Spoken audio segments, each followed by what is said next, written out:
Good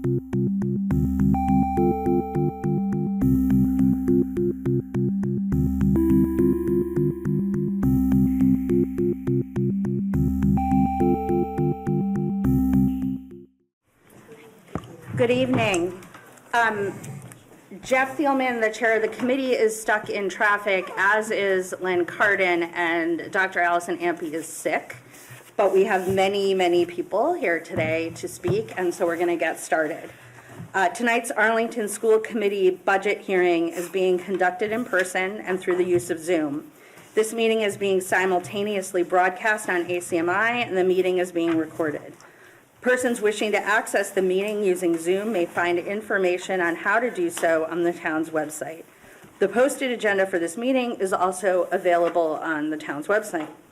Due to open meeting law restrictions, the committee cannot participate in or access Zoom's chat function. While everyone is welcome to observe this meeting, active remote participation requires advance notice.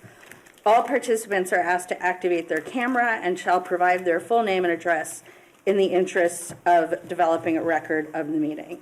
So we have a bunch of public comment in person and in Zoom, over Zoom. We're gonna give 3 minutes to each person, and I will use my timer. So I think what I'm gonna do is when I call someone, I'll say who's next so that that person knows they're on deck. Adam Gooder is first, and Molly Zimmer follows. You could, come up to one of the mics. Okay. And say your name and address for the people at home. Hi, my name is Adam Gooder. My address as well. Yes. 14.5 Woodbridge Street, Cambridge, Massachusetts. I'm a visual arts teacher at Arlington High School, where I teach our photography, filmmaking, and animation classes. I'm aware of the tough choices that need to be made to balance the APS budget, and I want us to think about why cutting specialist art teachers is not a solution that serves our students, families, or schools. Reducing elementary visual art teachers would be harmful to school culture. We promote joy and belonging, and art classes help us achieve these goals. Students who thrive in core academic classes need spaces where they can build, visualize, collaborate, and create. Students who struggle need spaces and teachers that help them feel successful. For many students, the art classroom and the teacher in it are daily connections. Fewer art classes or making an elementary art teacher travel from school to school would disrupt and deprive students of those critical connections. Excellent art teachers, like the ones that we have in Arlington Public Schools, create a kind of magic, managing classrooms where socializing, improvising, and individuality are celebrated every day. The whirlwind of materials, activity, and collaboration may look chaotic to someone from the outside, but at the center is a skilled teacher giving the gift of a well-planned, engaging demonstration, followed by encouragement and support as students persist and learn, and ending with the celebration of student work through exhibitions that they lay out, frame, mat, hang, and label, oftentimes after school and on the weekends. Adequate staffing is vital to delivering the K-12 Massachusetts visual arts standards. The Art Studio classroom needs to be thoughtfully planned, organized, and managed full-time. Our elementary visual art teachers are excellent collaborators who regularly work with other teachers and staff in the buildings they work in to foster interdisciplinary STEAM projects and help to create memorable learning experiences for our students. Our teachers need to continue to be working full-time in one building and be available to their students and colleagues to do this important work. Specialist teachers are no less important than core curriculum teachers. APS students spend plenty of time interacting with screens, focused on standardized achievement, grades, and their future. In each of our schools, art teachers create a kind of unofficial affinity space for their students, where these students can feel safe and thrive. We need our compassionate, hardworking art teachers to continue doing the work that helps our students grow into creative problem solvers, adept collaborators, and thoughtful, engaged young people. Thank you. Perfect timing. Thank you. Next is Molly Zimmer, and after Molly will be Stacy Greenland.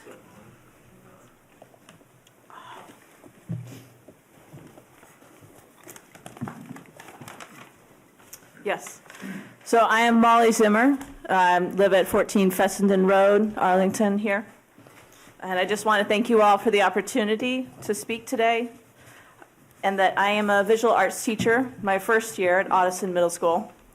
And while I am on maternity leave, as you can see, it is very important for me to be here and to voice my concerns and to tell you about how the specialist teachers being cut for elementary students would impact in the ways that I see. So I see that when teachers would be floating between schools and classrooms, they lose a sense of stability and community presence that teachers give and hold. They hold space for students, particularly ones that might be missed. They find a space where they feel welcome and a sense of belonging. And teachers lose that collegiality and ease of collaborating with staff to organize across curriculums. I can say in my own experience as having in the new taught for the first year, we organized exhibitions, and that was all something that is outside of and done during our own time. And so that really benefits the parents and the students. It's them giving an opportunity to show their work. I can also imagine, as an art teacher, the logistics and challenges of teaching in multiple classrooms and schools, that you may be on an art cart, and that actually limits the amount of projects that you could do because of the amount of supplies that you can have in one space, and the amount of time or cleanup and prep that is necessary for art classrooms is different. We have physical supplies to use. And then where will students share and also store projects? So that these kinds of logistical challenges is what happens when teachers are not present in a classroom. There will also be additional extra costs. I mean, teachers will be traveling to multiple buildings. And then there's the possibility that, reducing the specialist teachers might reduce class offerings. And it might also reduce because of scheduling conflicts when teachers are moving between schools. I could also see the possibility that as teachers are reassigned with this process, and if it goes forward, that teachers would be put in different roles and also in different buildings, and this would possibly affect Audison and the electives program that is being piloted there, where 7th and 8th graders have more electives for art. The new ones are in mixed media. They also have sculpture and drawing, and that may not be possible with not having all the teachers. So thank you very much. I just ask you to consider this more particularly. Thank you. It's okay. I can't stop it. Okay. Sorry. It's like a. Oh my God.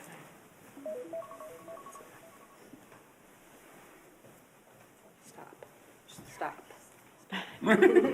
What? You're already against the wall. Oh. Put it in the bucket of water. Okay. Next we have Stacy Greenland, and Stacy will be followed by Guy Schiavone. All right, my name is Stacy Lee Greenland, and I live at 12 Chester Place in Somerville, Massachusetts. Dear Arlington School Committee members, my name is Stacy Lee Greenland, and I've been teaching visual art at the Dallin Elementary School for over a dozen years. I'm writing in response and speaking in response to the proposed cuts to visual art and other specials in our elementary schools. To promote belonging, growth, joy, and deeper learning, I feel that it is necessary to keep specialists full-time in their one home school.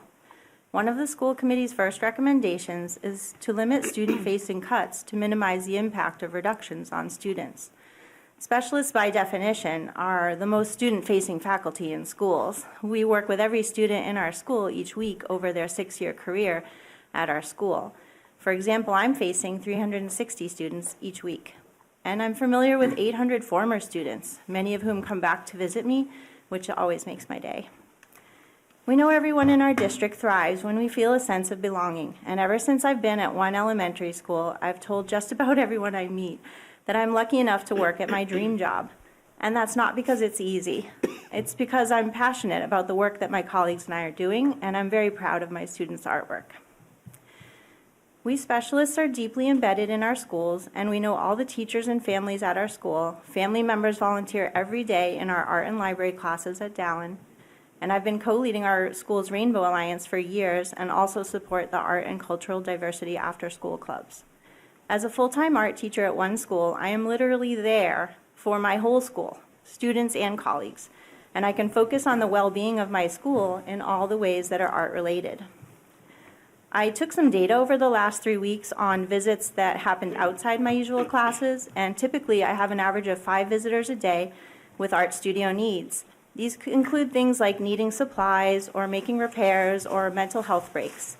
And these daily visits take up about 40 minutes of time that are not counted anywhere. This is one of the reasons why it's so disheartening to be reduced to the sum of my classes, because my profession as the Dallin art teacher encompasses so much more. We've had so much positive growth over the last half dozen years that it feels shocking to consider cutting it back again so drastically and suddenly. It really feels like we're going backwards. So I've had the experience of working at 3 schools at once in Arlington, and since my time is limited, I won't go into the problems with that here. I will just say that it took a lot of work and many years to get us to this point of being at one home school. Some of our most significant growth has been in the area of interdisciplinary work. The district has tried to support deeper learning, and we visual art teachers were just beginning to solidify the kind of interdisciplinary projects that make learning so much more meaningful and memorable for our students. For example, one of my proudest accomplishments over the past few years was working, oh my gosh, already? All right, let me just maybe make one more comment. That's crazy. I timed myself and it was exactly 3 minutes, but anyway, in closing, I'd like to point out that another goal of the school committee regarding the reduction is to stay strong. Dallin was just named a school of recognition, the highest accountability designation awarded by the state. Our principal feels that it's a reflection of our staff's collective work and shared core values. Our school specialists are an important part of this harmonious team, and when students learn with joy, they learn at their best. This is the kind of success you can achieve in such a cohesive environment. And let me just say thank you for your time and your attention and your consideration, and thank you for everything you all do for Arlington. Thank you. Next up is Guy Schiavone, followed by Leo Milner.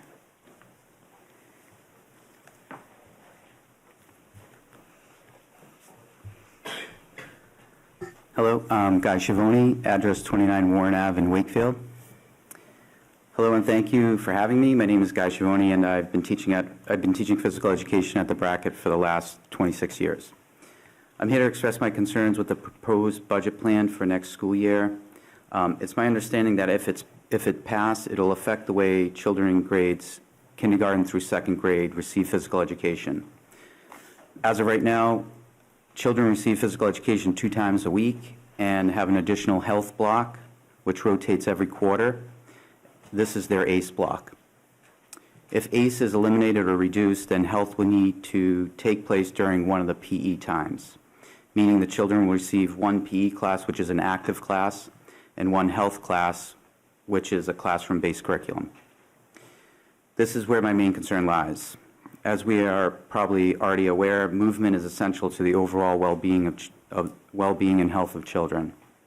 Many studies have shown that it helps with cognitive function like memory, regulates emotions, releases stress, which increases attention in the classroom, and that exercise and movement releases endorphins, which improves mood, reduces depression, and help children manage stress.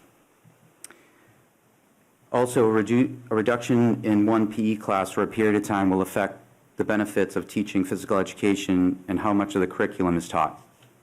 It may affect the teaching of fundamental movement skills, building communication and social skills, learning how to handle success and failure, learning how to contribute to a team, setting personal goals, and building confidence in oneself. In addition to the impact on physical education class, the budget proposal will include cutting a full-time elementary PE teacher.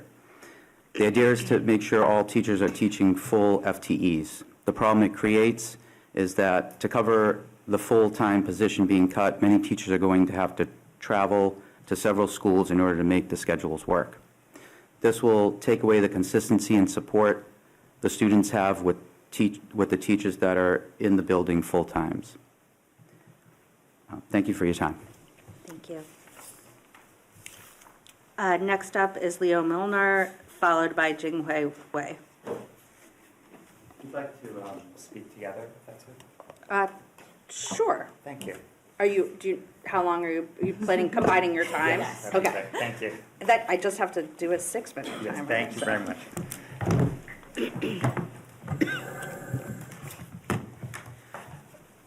Hi, I'm Leo Miller, Director of Visual Arts. I live at 73 Alston Street in Cambridge.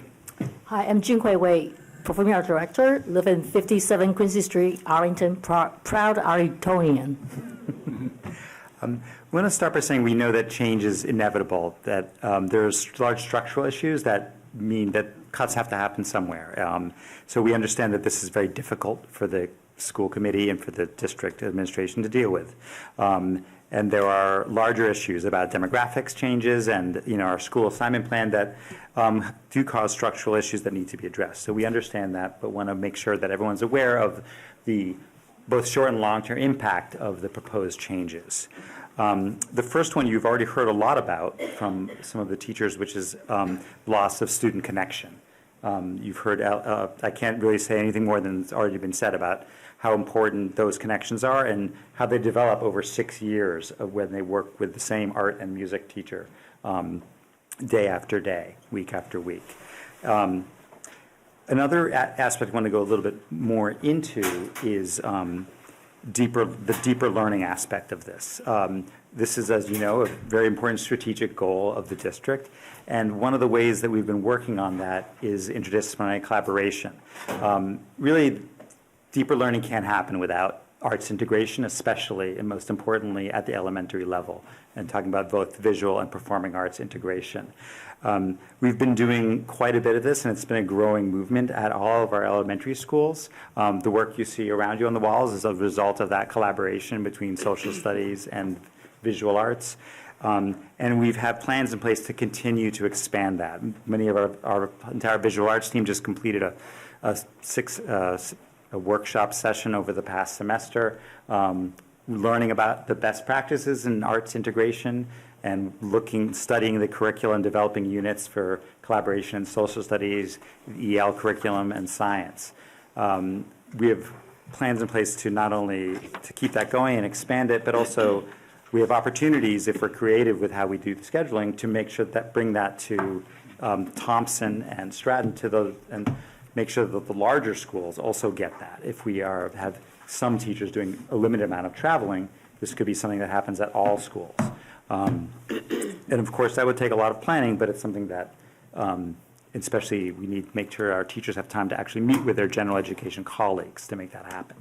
Right. So as I presented a couple weeks ago, our music teachers now have been supporting the newly implemented EL curriculum by making EL songs. Those are strengthening the students' vocabulary, pronunciation, concepts, and language development.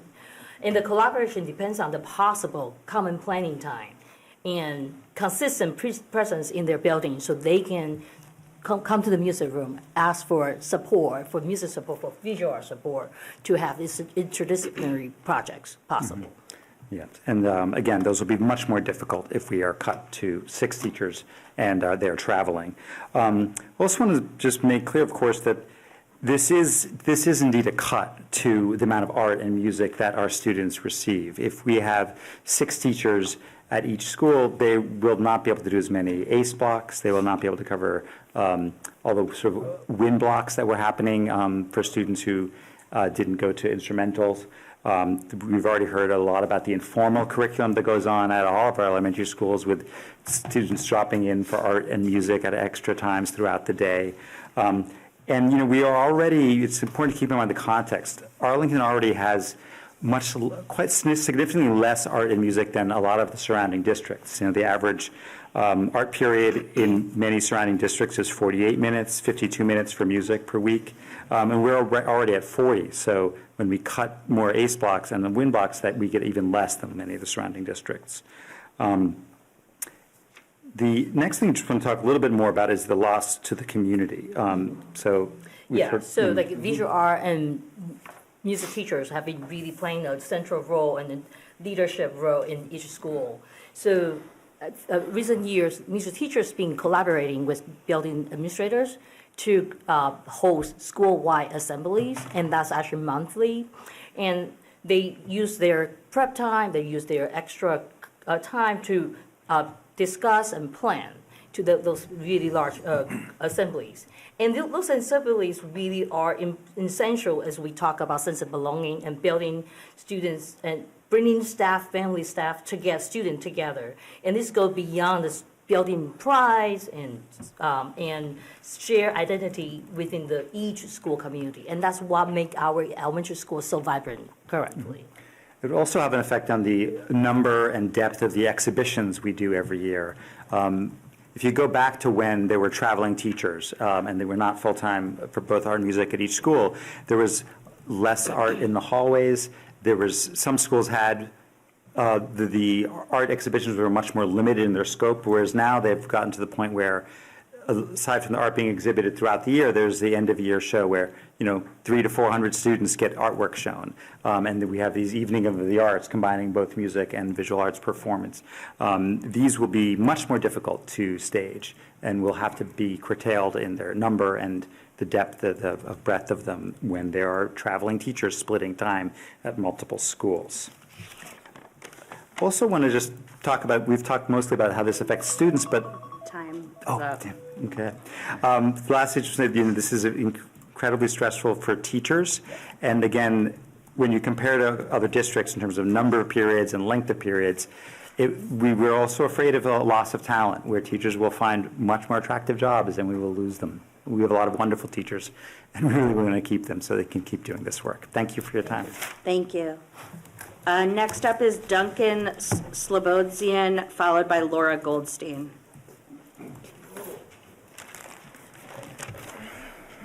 Duncan Slobodian, 7 Lakeview Street, proud shoveler instead of snowblower. Is anyone daydreaming? And if so, are you daydreaming in English or something else? I am one of 2 multilingual learner teachers. I wrote a whole speech. I think it's turned into a poem at this point, if that's all right, and I will keep it to under 3 minutes. But in addition to being one of the 2 multilingual learner teachers at Arlington High School, I'm also an omnivorous bibliophile, a pre-dawn Webster's peruser, and a writer with a serious predilection for the sesquipedalian. The multisyllabic is where I live. But I really wanted to facilitate a somatic experience for everyone in the room tonight, which is to say, I really wanted to feel what it feels like for multilingual learners in our district, especially at the elementary school level. How does that feel? The moment that the door closes behind you to the schoolhouse, suspecting you might not only not know the lion's share of words echoing down the hallways, but to further suspect everything that's not literal, that's laying in wait between you and a sweet, sweet feeling of comprehension. I'm talking about the thicket of collocations and colloquialisms, idioms and turns of phrase, compound words, homonyms, homophones, saying slang, jargon, acronyms, abbreviations, and contractions, not to mention the trapdoors of false cognates, mixed metaphors, and oxymorons. All of the above are utterly untranslatable until the door to the ML classroom opens. There, the thicket unfurls, the lines get decoded, what's between the lines gets demystified. It's a sacred procedure, but there's not a shortcut in sight. It's in the ML class where hypotheticals are rinsed and spot cleaned by realia. We must deal first with language as practicality, as foundation. Then later we get to deal with language as adornment, as flourish. How much time left, Laura? 36 seconds. I don't talk. I don't talk this way in class, of course, and so let me make it plain as I close with all words who hold just one beat. This work is slow and these tasks take time. We need as many of us as we can afford. Thank you for your ears tonight. That was really good.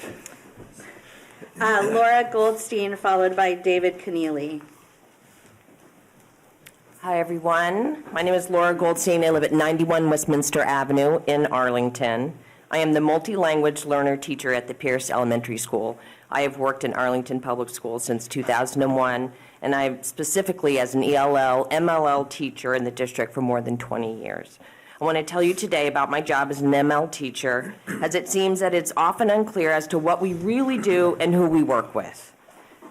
I have read the comments from school committee members and these budget meetings, and there are quotes about low numbers of ELLs or comments about how teachers can push into classrooms, and this leads me to believe that there's a misconception about the valuable work that we do and the wonderful people that we work with.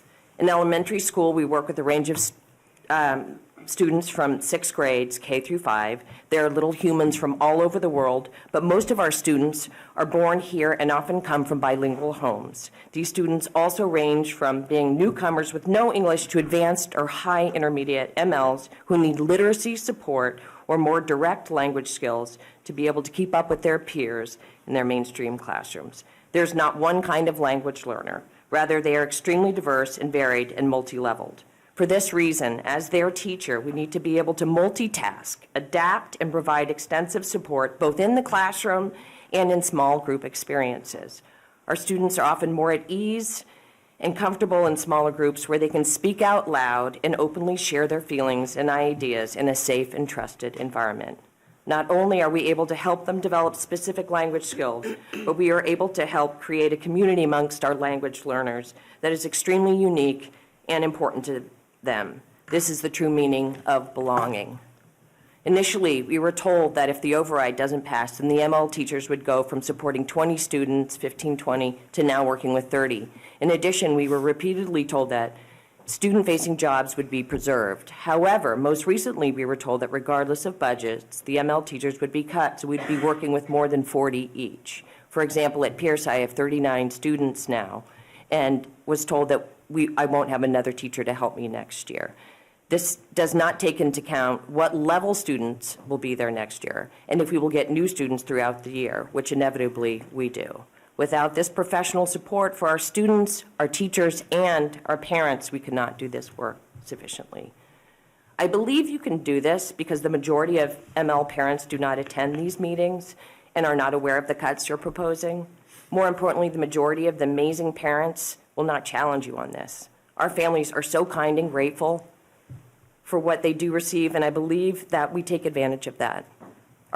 Although we continue to repeat words belonging and equity in our mission statements, these cuts and lack of support mean otherwise. For years, MLs have not received the same attention and benefits that other students and families have. As teachers, we have fought for them and our own rights in the district. And finally, we've built up to a sufficient department, and now once we're being cut again. Thank you. Next is David Keneally, followed by Tricia Boland.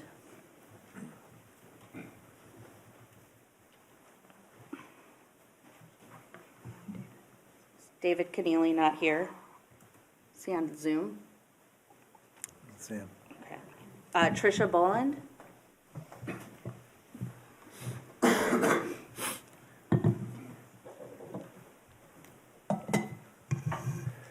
Hi, my email is my old email. My name is Tricia White. I am the school librarian at Bishop as well as an Arlington parent. My address is 15 Draper Ave. I have 2 students in Arlington, one at Bishop and one at Gibbs. I would first like to acknowledge and thank the school committee for their support for the library program over the years. Your support has allowed our program to grow, and our library curriculum has had a direct impact on students' deeper learning, belonging, and I believe overall academic achievement. I understand that difficult choices have to be made, but I would like to highlight the impact that eliminating our elementary library paraprofessionals will have on every school library and student in Arlington. Our library paras provide invaluable administrative and student support that allow the library curriculum to be fully realized. across all 6 elementary grades.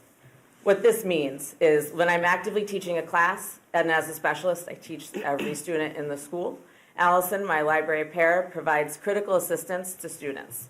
She's basically a force multiplier. On Wednesday alone, during my first block, while I was teaching 2nd grade, 4 different 5th graders came in and got their library needs met because Allison was working that day. She also provides in-class support. For example, during my 3rd graders' first day of their Olympic research project, she was right there to help students' questions, help them find materials.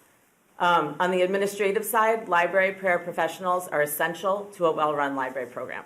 My goal as a librarian is, in short, to match students with the books that meet their needs and their interests. During kindergarten, 1st grade classes, really, this is ideally a 2-person job at least, sometimes more. Our library has over 8,000 books, and library paras provide critical support to the constantly changing displays and organization projects that we use to make sure we reach the most students. This year alone, we've had 7,291 circulations so far, which means books going out, coming back, and getting put back on the shelf, all of which is time-consuming. 56 books have been expertly repaired by Allison so far this year, which reduces the need to replace them. We have added 300 new books to the collection, and in the last year and a half, we did 522 outdated and damaged books so that our students can access the most up-to-date information. All of these tasks require training, experience, and time. And while we do have parent volunteers who are wonderful, it is untenable to rely on their goodwill and very short windows of free time to support our program. Every minute that our library paras spend engaging in these administrative tasks are minutes that allow me to focus on curriculum and students and their needs. The school library is a space where students can learn about themselves and the world around them, where they can become researchers on whatever topic that they're interested in, and to discern what makes a quality resource, all skills that are integral to being a successful citizen. We've made important gains over the years in our library program, and our paras have been crucial to that. The value they add far outweighs their cost, and I think eliminating their salaries will have a minuscule impact on the financial bottom line, but will have a significant impact on students. Thank you. Next is Jennifer Laughlin, followed by Rachel Oliveri.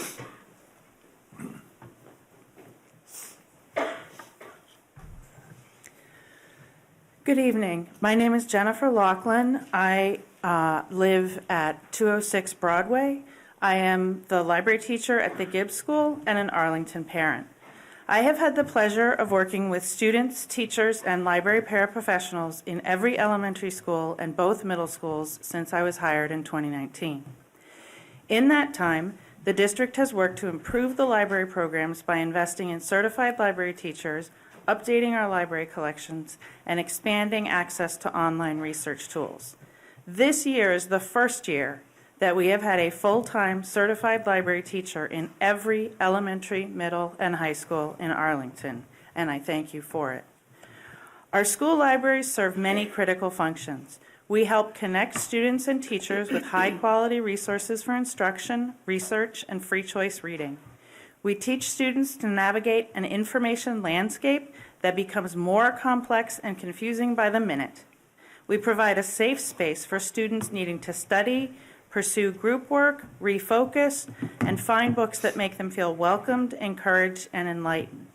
We also, at the secondary level, assist with more mundane tasks, such as accessing and troubleshooting the only student printers in the middle and high schools. These things cannot happen without the support of library paraprofessionals at all levels. In the secondary setting, the need is even more critical because library is not a scheduled class. Students come to the library on an as-needed basis throughout every period of the day. Instruction is scheduled on a flexible basis in collaboration with subject area teachers. If I am teaching a class how to successfully navigate a research database, I am unable to assist individual students in selecting books that will spark their interest and delight. Nor can I help students find nonfiction texts to answer questions for other class assignments. And I definitely can't help them learn the multi-step process required to send a document to the student printer or troubleshoot when there is inevitably a printing problem. Luckily, I don't have to do all these things at the same time. Our outstanding middle and high school library paraprofessionals supervise students and support their reading and printing needs when the certified librarian is teaching. The middle school paras are part-time, so there are still times when the library is closed, but eliminating library para support at the middle school level would have a dramatic impact on student access to books, research support, and printing. We have finally, just this year, achieved a staffing level that allows us to have a vertically aligned library curriculum from kindergarten through high school, where we build upon research skills from year to year. We also have excellent collections filled with books students are clamoring to read, and staff who can match students with books that fit their interests and skills. Without sufficient library paraprofessional support, something will have to give. That would be a tremendous step back from what we have finally achieved this year and an incredible loss to our students. Thank you. Next is Rachel Oliveri, followed by Rachel Haar.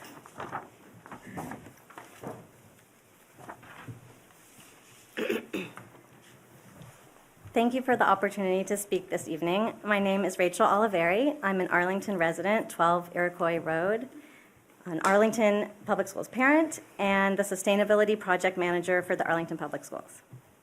Since learning that my position with the district will be eliminated if the override does not pass on March 28th, I have been reflecting on the wonderful and meaningful work I've been so fortunate to be doing for the last close to 10 years.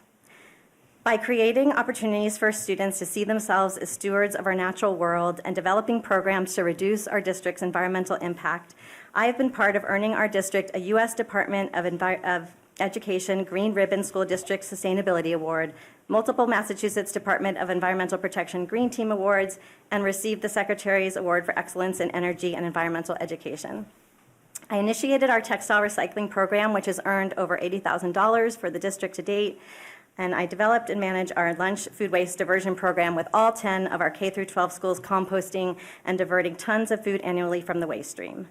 With a grant that Food Services Director Denise Boucher and I were recently awarded, we are rolling out reusable trays and utensils, further reducing single-use waste and our district's climate impact.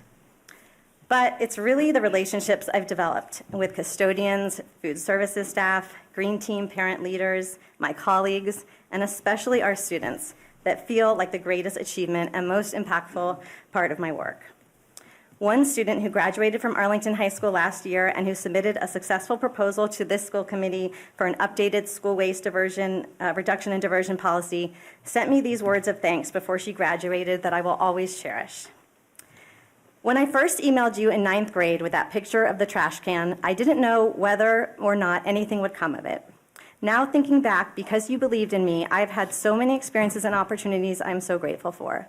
Not only with getting Slash the Trash off the ground, but also opportunities beyond my school environment, whether that be your nominations for me to receive the Sills Award, applying for me to present at the MEES conference, or the letters of recommendation you wrote for my various summer programs. You've opened up a horizon for me that I didn't realize existed.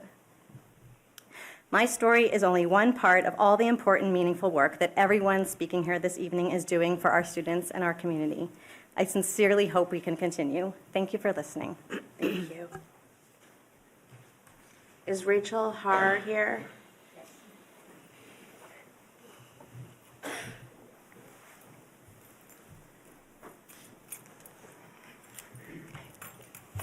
Hello, my name is Rachel Haar. I am the Dallin Elementary School kindergarten through 5th grade music teacher and chorus director. I am here to speak against the proposed budget cuts to the specialists, the music, art, and PE teachers at the elementary schools. Excuse me, address, please?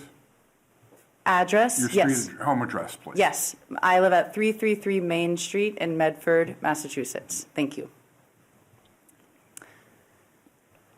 I want to name that as elementary specialist teachers, we are a staple to the students' school day. We are an important part of their day and an important part of their elementary school experience.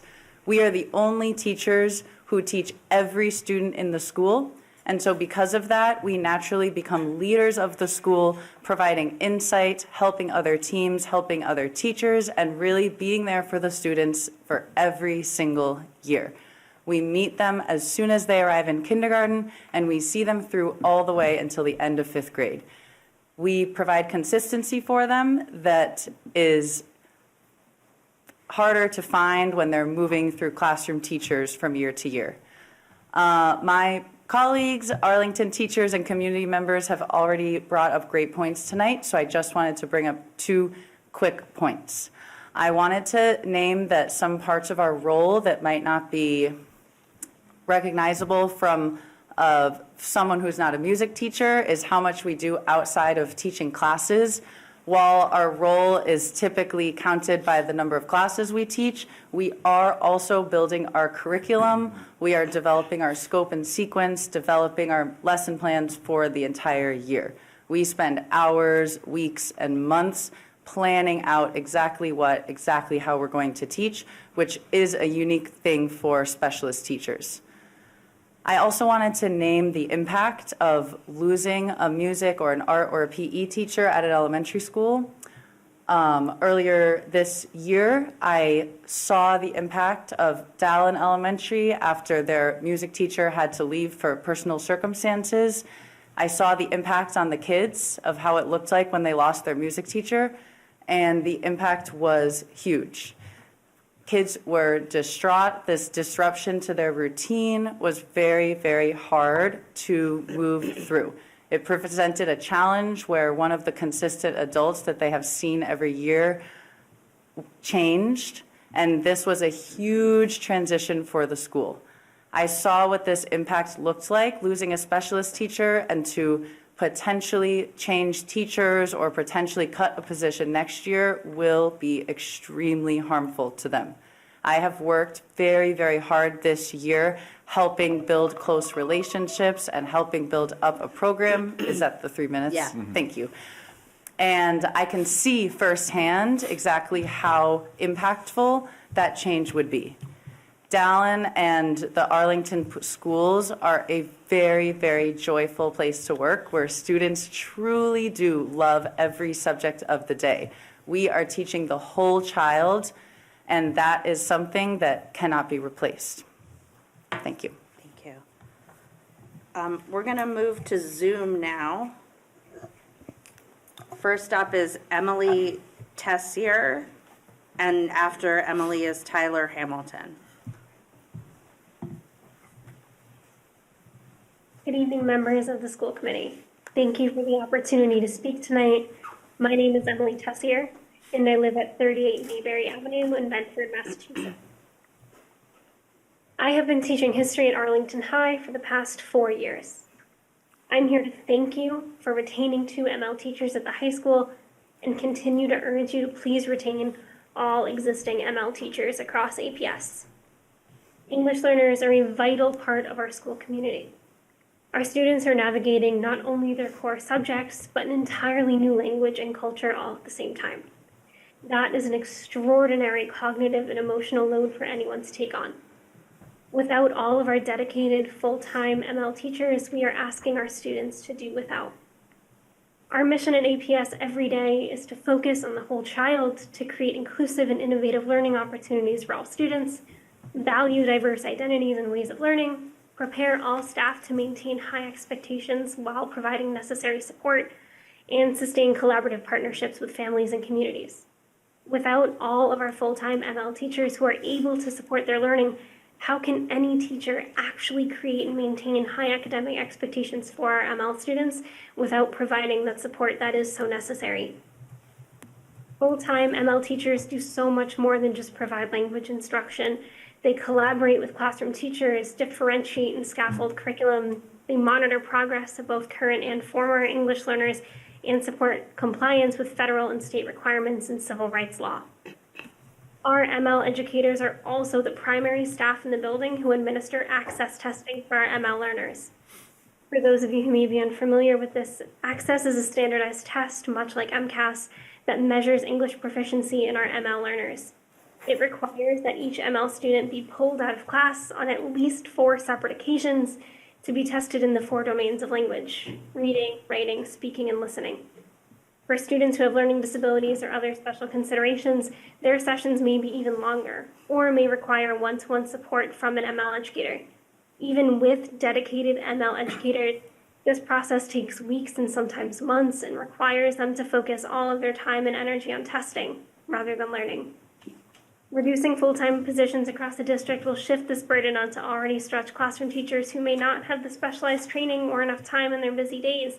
But this is not and never will be a criticism of our classroom teachers. It is an acknowledgement that multilingual education is a specialized field requiring similar time, dedication, and staffing that special education requires. But there's also a moral dimension to this as well. Many of our English learners are immigrants who are under attack right now. After the inauguration last January, some of our students were terrified to come to school, and some of my colleagues shared with me that immigrant students would refuse to put their names on papers, not understanding how school documentation works. Our students are scared and they need our support. Full-time ML teachers are not just instructors, they are advocates and trusted adults for students that need it the most. So tonight I urge you to please protect all full-time ML positions. Protect the systems that allow every single child to thrive and not just those who already speak English fluently. Thank you. Next up is Tyler Hamilton, followed by Alexander, and there's no way I'm going to pronounce this right, Hadjikowicz. Hello, thank you. My name is Tyler Hamilton. My address is 33 Jennifer Circle, Billerica. Thank you for the opportunity to speak and the work you're doing on behalf of our community. My concern is about maintaining consistent and equitable access to specialist education for every elementary student.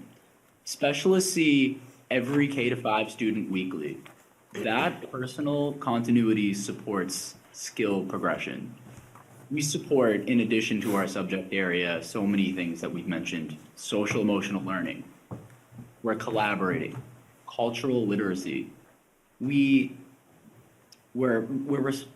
play a big part in student motivation and school connection. Cuts across specialists compound the impact district-wide, and specialist classes are not extras, and the concern is they will be seen. Reduced FTE will mean traveling between schools. Inconsistent schedules all around. Specialists will experience reduced, and in some cases, no instructional contact time with certain student groups, as travel between schools will require splitting classes so that half sees one specialist and half sees another. Less consistency affects curriculum sequencing, student engagement, relationship building between staff as well as the students. For school community impact, full-time employees and prep time supports cross-curricular integration, inclusion of our arts in special events that we've mentioned. I think Jingwei and Leo mentioned extracurriculars, assemblies, the graduation process, ensembles, special projects. Our EL curriculum has recently seen a lot of support by our specialists, and it's been a wonderful experience. We'll see a lot of department communication. This is a big area of concern with sharing schools.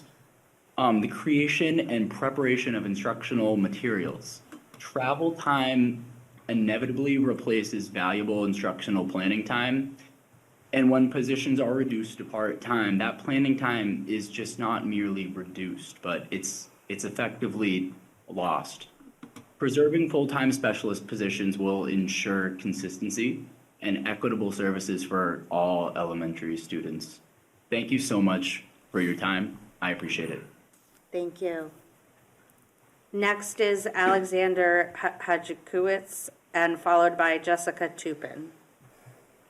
Awesome try. I'm Alex Hadjikowicz. I live at 844 East 5th Street in South Boston, and I'm a science teacher at Arlington High. And I am here to speak against the proposal to split one of our MLL positions to be across two schools. And I want to tell a quick story about a young woman I had the honor of teaching last year, Camilla. I had her, she was a Brazilian immigrant, and I had her for my anatomy and physiology class. Across the year, she earned an A+, never got below a 90. She's kind, curious, intelligent, social. A community builder so welcoming that 2 of her Brazilian friends began attending my class and participating with her. In a conversation in late March about moving to the US, I asked how young she was. I assumed 5 to 10, she was brilliant. And she responded 3 years ago. Shocked, I asked if she knew English when she came, and she responded not a word. In 3 years, Duncan and Kate were able to fully acclimate, educate, and integrate her into the Arlington community. And when asked who her favorite teacher at Arlington High was, without hesitation, she responded, Mr. Slobosky. She's now at UMass studying nursing. This is not just her story, but the story of all of our MLLs. At Arlington High School, we preach our 3 core values: growth, belonging. No 2 teachers promote those values more than our MLL teachers. And no students need more support in achieving growth, belonging, and joy than our MLL students. I believe that splitting this position is a direct message to our MLL students, parents, and teachers. The message is your growth and belonging don't matter. That when push comes to shove and budgets get tight, it is those who need the most support who get the least. I would rather see my class sizes increased than see Duncan and Kate's decreased. I believe this change will leave students behind, and I believe that goes against everything that we preach and teach in this community and in these schools. Thank you. Thank you. Next up is Jessica Tupin, followed by David Ardito. Hi, I'm Jessica Tupin. I teach high school math at Arlington High, and I live at 325 Washington Street in Somerville, Massachusetts. And I don't have a corgi, unfortunately. So that was really spectacular. I'm here for the same reason as Alex and Emily and Duncan and Kate and this entire group of people. I'm here to advocate against reductions and or reallocations for our MLL learners.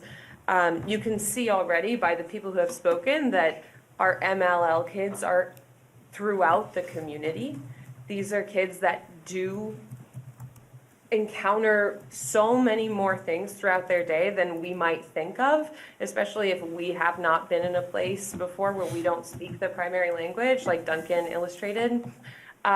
So Kate and Duncan, our 2 MLL teachers, are so inspiring. The work that they do, the care that they give, and to Alex's point, all of my students, their favorite teachers are their MLL teachers. Hands down.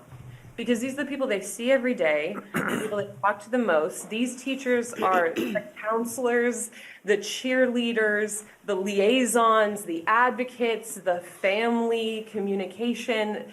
There are so many roles for these students. When I was talking to Duncan and he shared this plan for the changes in the budget, I was truly shocked because I thought, if anything, we're adding. We should have a 3rd person in the school supporting these students.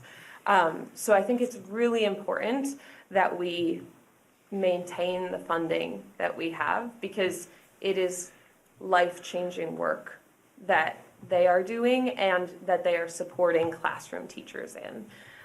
It aligns with the strategic plan because I don't know how it could be more to the fact that we are teaching all students to succeed.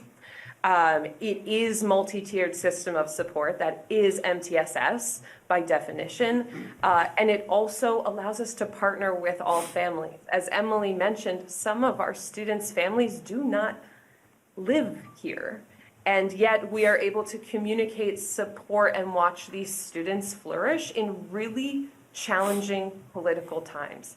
I think, especially as a math teacher, we spend a lot of time talking about how students can advance and access all courses. And I think we need to spend the same amount of time and the same resources talking about how to support our students that are recently moving here, learning English, our multilingual learners. I think we need to use our funding, even in challenging financial situations, to support our MLL students. Thank you. Next up is David Ardito, followed by Laura O'Brien. Hello, everyone. Dave Ardito, former K-12 director of visual art for Arlington Public Schools. I have lived at 45 School Street, Arlington. We're having a little trouble hearing you. Quite a bit, actually. Let's see. I don't know. Is it any better now? I can hear it. Yeah, that's better. So I live at 45 School Street, Arlington, 1947. Hello to Dr. Homan and to everyone else I know. Leo has spoken to the specific impact of the proposed changes to the K-5 visual art program will address some budgets. But, I need to say this. From what I can tell, the proposed changes to the way specialists are assigned to deliver the art curriculum to the K-5 buildings will push us backward when I first started as director of art in Arlington 15 years ago. In concert with an excellent art teaching staff and supportive administration, we brought the program up to and beyond the level of excellence in many of our neighboring school districts, really way beyond. I am talking about the most competitive such program. We have made a difference in the lives of thousands to improve scheduling, improve curriculum, and merely because we were able to have one teacher per building, giving each unique local student that only the building schedule. If I'm deal, I implore you in person. Our hard work over the years deserves that. So does every single K-5 student. Thank you very much. Thank you. Next is Laura O'Brien, followed by Erica Tanashel. Hello, thank you for your time. My name is Laura O'Brien. I'm a member of the district's ML Parent Advisory Committee and the parent of a 9th grade MLL student. Many of the teachers from the high school, Mr. Alex X, has told about the impact of the Sorry, MLL can you give us your address? Yes, 57 Webb Cowett Road, Arlington, Mass. Thank you. Many of the teachers, such as Mr. Alex X, Ms. Topin that just spoke, have talked about the impact of Ms. Carew and Mr. S at the high school. And I'm here because my daughter heard about the possible budget cuts and said, "Mommy, please go speak so I don't lose my teachers."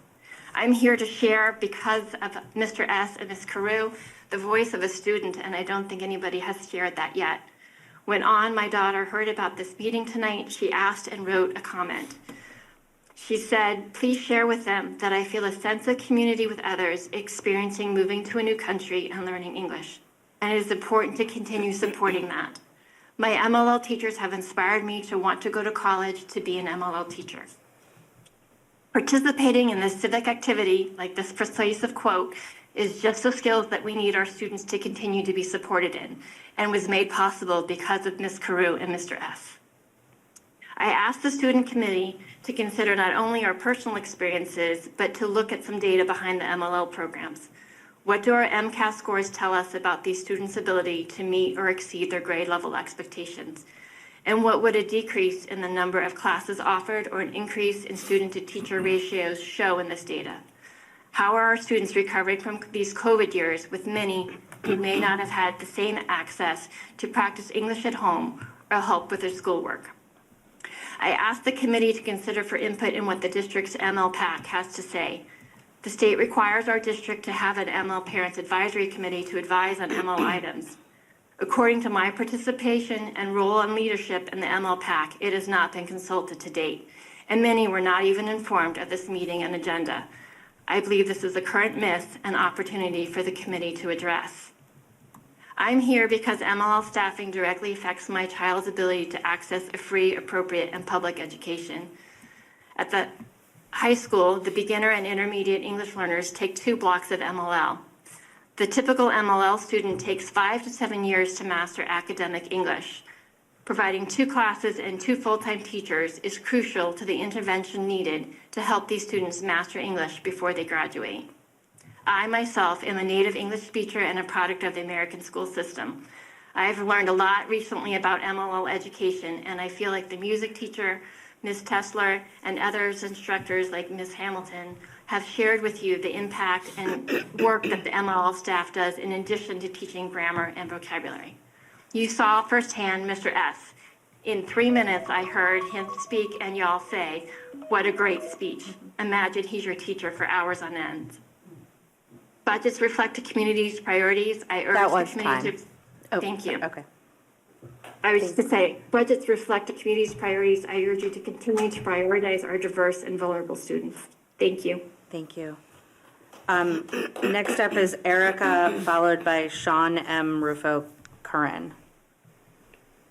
Good evening, members of the school committee. My name is Erica Tonishell.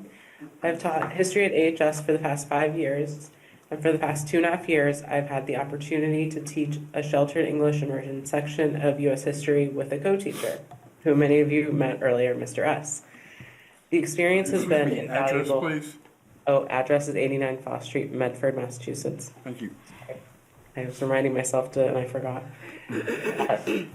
This experience has been invaluable, not just for our ML students, but also our L1 students with whom they share a core subject area class. I've seen students' eyes light up as they make connections between their home cultures, experiences, and primary languages in the history curriculum. I have seen an exchange student from Italy lean across the desk to assist an L1 from Brazil as they completed a cause and effect graphic organizer. I've seen an L1 from Japan work with the student who was born and raised in Arlington as they work together through primary sources from the progressive era. These connections foster further intellectual curiosity across other subject areas and toward school in general. The benefit that our ML teachers bring to AHS is not limited to the history department. They are doing work across the school through co-teaching and other support models, and it's impressive and commendable, but it's just getting started, and I know this work is happening at the lower levels as well. Our most vulnerable students, including those who are part of the immigrant community, must continue to have their needs met, and this will be a challenge with any reduction of ML teachers at any level. I recognize and acknowledge the challenges that the current fiscal crisis presents, and I know that difficult decisions must always be made. But I urge you all to hold true to through those difficult decisions to our mission to value diverse identities and ways of learning by retaining all ML staff at all levels. Thank you. Thank you. We have always allowed staff members to identify themselves by their role in their school that they're teaching in and not publicly announce their home address when they're speaking as a staff member. Our policy is that... We have discussed this in the past. We're this far in, we can keep going, but we've always had that as a policy when they're speaking as a staff member. Our final participant is on Zoom is Sean M. Rufo-Curran. Hi, everybody. My name is Sean M. Rufo-Curran. I live at 6 Westmore Terrace in West Roxbury, Massachusetts. I'm in my 4th year as a French teacher at AHS, Arlington High School. I'm also a linguist with a master's degree in second language acquisition and generally French and English applied linguistics. And I have a graduate certificate in TESOL, which is the teaching of English to speakers of other languages. I felt compelled to speak and to urge our district to reconsider any proposal as it pertains to removing any level of FTE appointment from any APS school of multilingual learner teaching staff. I have to admit that even within the context of the information I shared with you about my own background, I occasionally have a little bit of a hard time expressing directly and clearly, because the scope and extent are so deep, how being a multilingual learner who does not yet have functional, social, or academic fluency in English intersects painfully, sometimes tragically, and often traumatically with terms we use like SLIFE, students with limited or interrupted formal education, neurodivergence, special education services, speech and language pathology diagnosed conditions, various kinds of disabilities, and social and political judgment, even violence taken upon these students in their learning. One example being systematically not receiving adequate visibilization of their struggles. Combining all of this with the fact that elementary level students not always have fluency in whatever may be their first language to express the complex range of all of their needs, this is a dire concern for our elementary level learners in particular. I can say with some level of firsthand experience in witnessing that the 2 ML teachers I know at AHS are frequently pulled from deeply important parts of their jobs, supporting students one-to-one in their core academic classes, to do weeks or even months-long testing and formal documentation of the interventions they oversee. I hope that as a community we can reconsider this and find other ways to save money for the district that are less disastrous for our bottom line, of including and promoting authentic belonging for some of the most marginalized and vulnerable of our Arlington community. Thank you for allowing me to speak tonight. I just want to say a shout out to Duncan Saboja, favorite human in this entire world. I also want to double shout out Alex and him for teaching Camilla, who I taught last year in French 2, who is a blessing on this earth. Thank you so much. Thank you.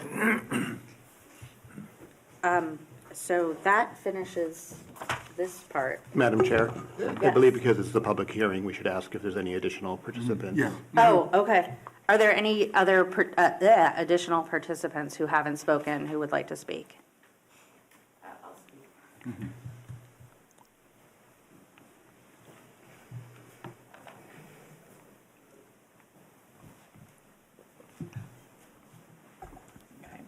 My name is Catherine Carew, and my address is 16 Stoughton Street in Medford. I had prepared some remarks regarding the budget at Arlington High School. My name is Catherine Carew. I have been a multilingual learner teacher at Arlington High School since fall 2018. I am concerned about the district's proposal to cut the ML teachers in both the yes and no override budget scenarios. I understand that there may have been some last-minute changes in the last few hours regarding AHS, but this is what it would have been like, and I believe that it is a similar situation across the district. Currently, we have 2 full-time ML teachers at AHS. A full-time teacher teaches 5 classes. For our combined 10 classes, the other ML teacher and I teach 7 English classes, with students grouped appropriately by proficiency level. 6 of these English classes enable us to meet the minimum DESI recommended instructional times for each proficiency level.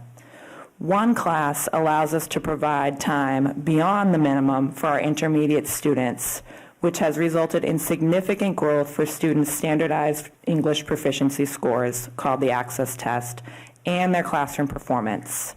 The remaining 3 blocks have been used to push in and co-teach content area classes, currently math and history, to support our newcomer and beginner students.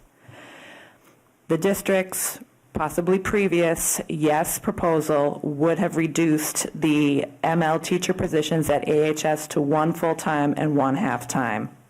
I anticipated that that would eliminate our ability to support the content area classes. That may not currently be the case at Arlington High School, but I assume it is the case in other schools across the district, perhaps even the Audison. If that had been the case, we would not have been able to support content area classes. Several years ago, without the level of support we are currently providing, students struggled to understand the basics of the content in their classes, affecting their learning, their engagement in school, their development of academic English, and their progress towards passing classes required for graduation. Additionally, in the event of a no vote, the district was proposing to cut our ML teaching staff at AHS in half, down to only 1 teacher. This may still be the case at the Audison. However, even if we cut all of our content support classes as well as the additional intermediate class, we still would have had 6 ML English classes to teach, with a teacher who would have only had room in their schedule for 5. In other words, the district would not have been able to group the students appropriately while also meeting DESI recommended instructional times. While we may have been saved at the high school, I have not heard anything regarding the other schools, and I respectfully ask the committee to consider the needs of our multilingual learner students. Thank you. Thank you. Yeah. I wasn't going to speak tonight, but I'm feeling very inspired by the people behind me. My name is Jenna Medeiros. I'm an Audison English teacher. I live at 49 Clementi Lane in Methuen. Just to offer a bit of a summary, because I wasn't going to speak because I knew they could do it much better than I could. But we have the unique situation here where we have this override, yes or no, and so we have these dual budgets, right? We have the if it passes and if it doesn't pass list. And so we can kind of see a little bit what the levels of decision making are. And it's really confusing to me how what ended up on this side of the line ended up on this side of the line, that we know what is on the cut list if the override doesn't pass. We know what some of those difficult decisions are, and to look at all of these positions and think, which ones do we have to do no matter what? I just don't think this is it. Looking at, I've never met someone who was like, you know what 7-year-old boys need less of? Gym, right? So I just think that to lose anybody in the district it's a tragedy, right? We're getting to a point where we're receiving so many accolades and awards on different levels. I mentioned the Dallin, we have the Otis and MCAS scores, right? We're at a point where we're doing so incredibly well, and it would be awful to lose anybody. But as we look at the dual budget, I think we have to think carefully about what ends up on the we have to do it anyway list. And I think as you've heard tonight, our most vulnerable students are our ML or immigrant students in some cases, and the kids who are most served by these special classes. I hope you'll reconsider that this just isn't the answer. Thank you. Thank you. Is there anybody else? I'm going to pass it off to our esteemed chair. Did you want to say something? I'm sorry. I move to close the budget hearing. Yeah. So we have a motion to close the budget hearing. Second. Is there any discussion? All those in favor of closing the budget hearing, please say aye. Aye. And Chrissy's not here, is it? Yes. So it's a unanimous vote, 6-0. Okay, thank you, and thank you to Ms. Gittleson for running the meeting. I was running late. We now enter into, I now call to order the regular meeting of the Arlington School Committee on February 26, 2026. It is 7:41 p.m. We do have, there's no public comment, right? Okay, there's no public comment. So we move right to, the student representative is not here. Ms. Keys is here. Did you want to say? You heard from my people. We're all good. Okay, just wanted to give you the chance to reinforce anything. Okay, so the first thing is an update from Dr. Holman and Mr. Schweitzer on the budget. I'll let folks clear out for a second. Okay. While I get set up. Do you want to take a quick break? Or do you want to? There. Okay. Oh.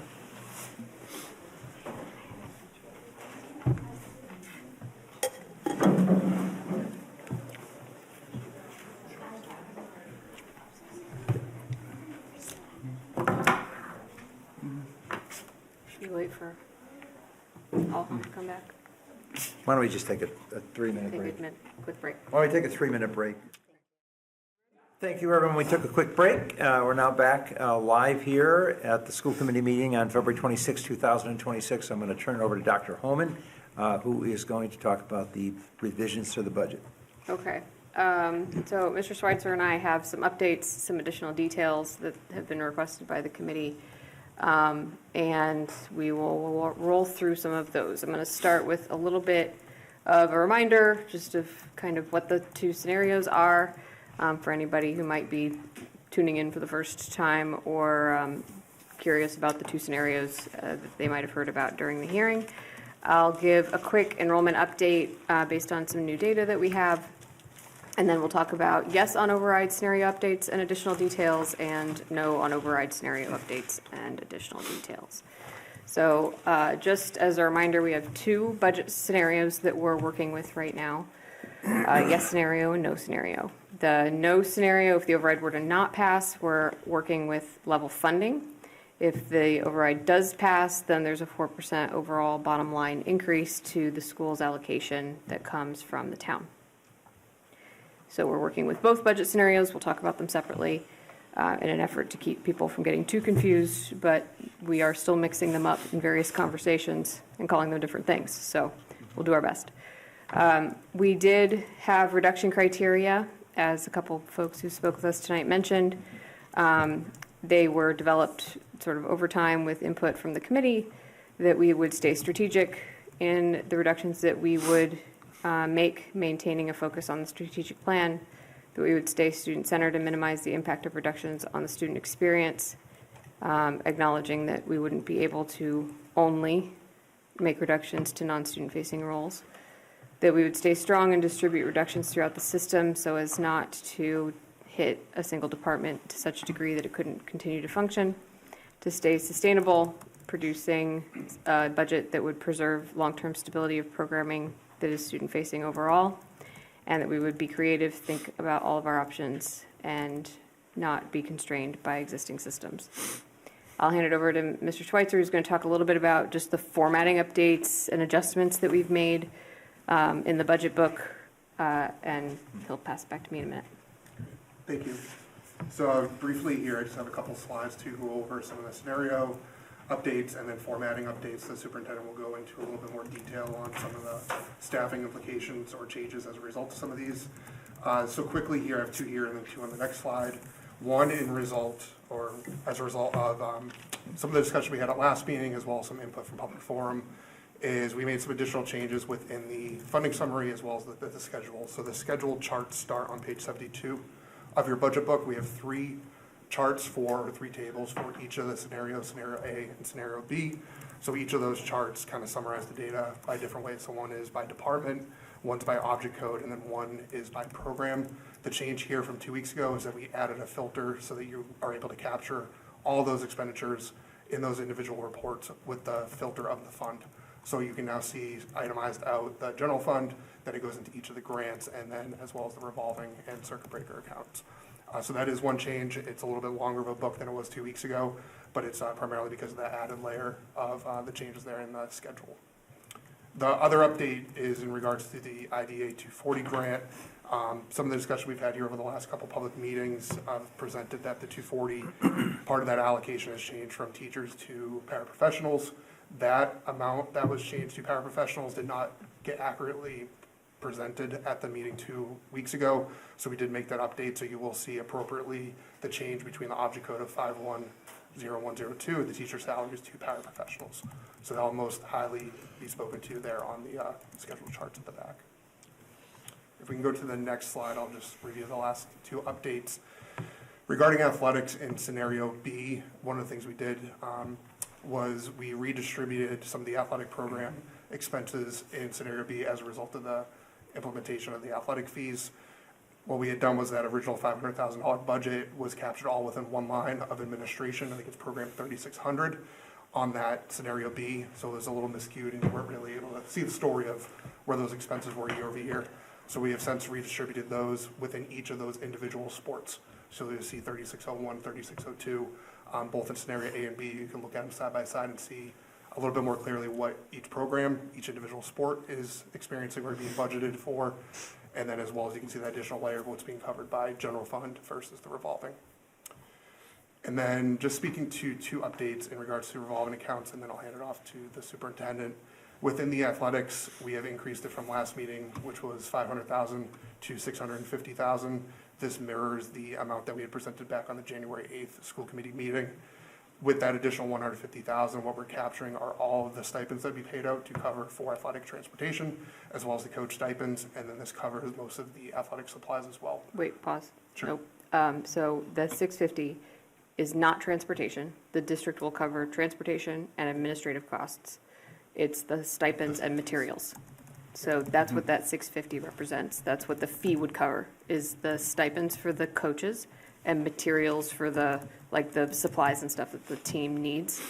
Part of the reason why, one of the things we dug into this past week was the stipend lines in athletics, because those had gone up and their stipend lines, it's like other salaries, it's an other salaries object code, had gone up pretty substantially over the last few years.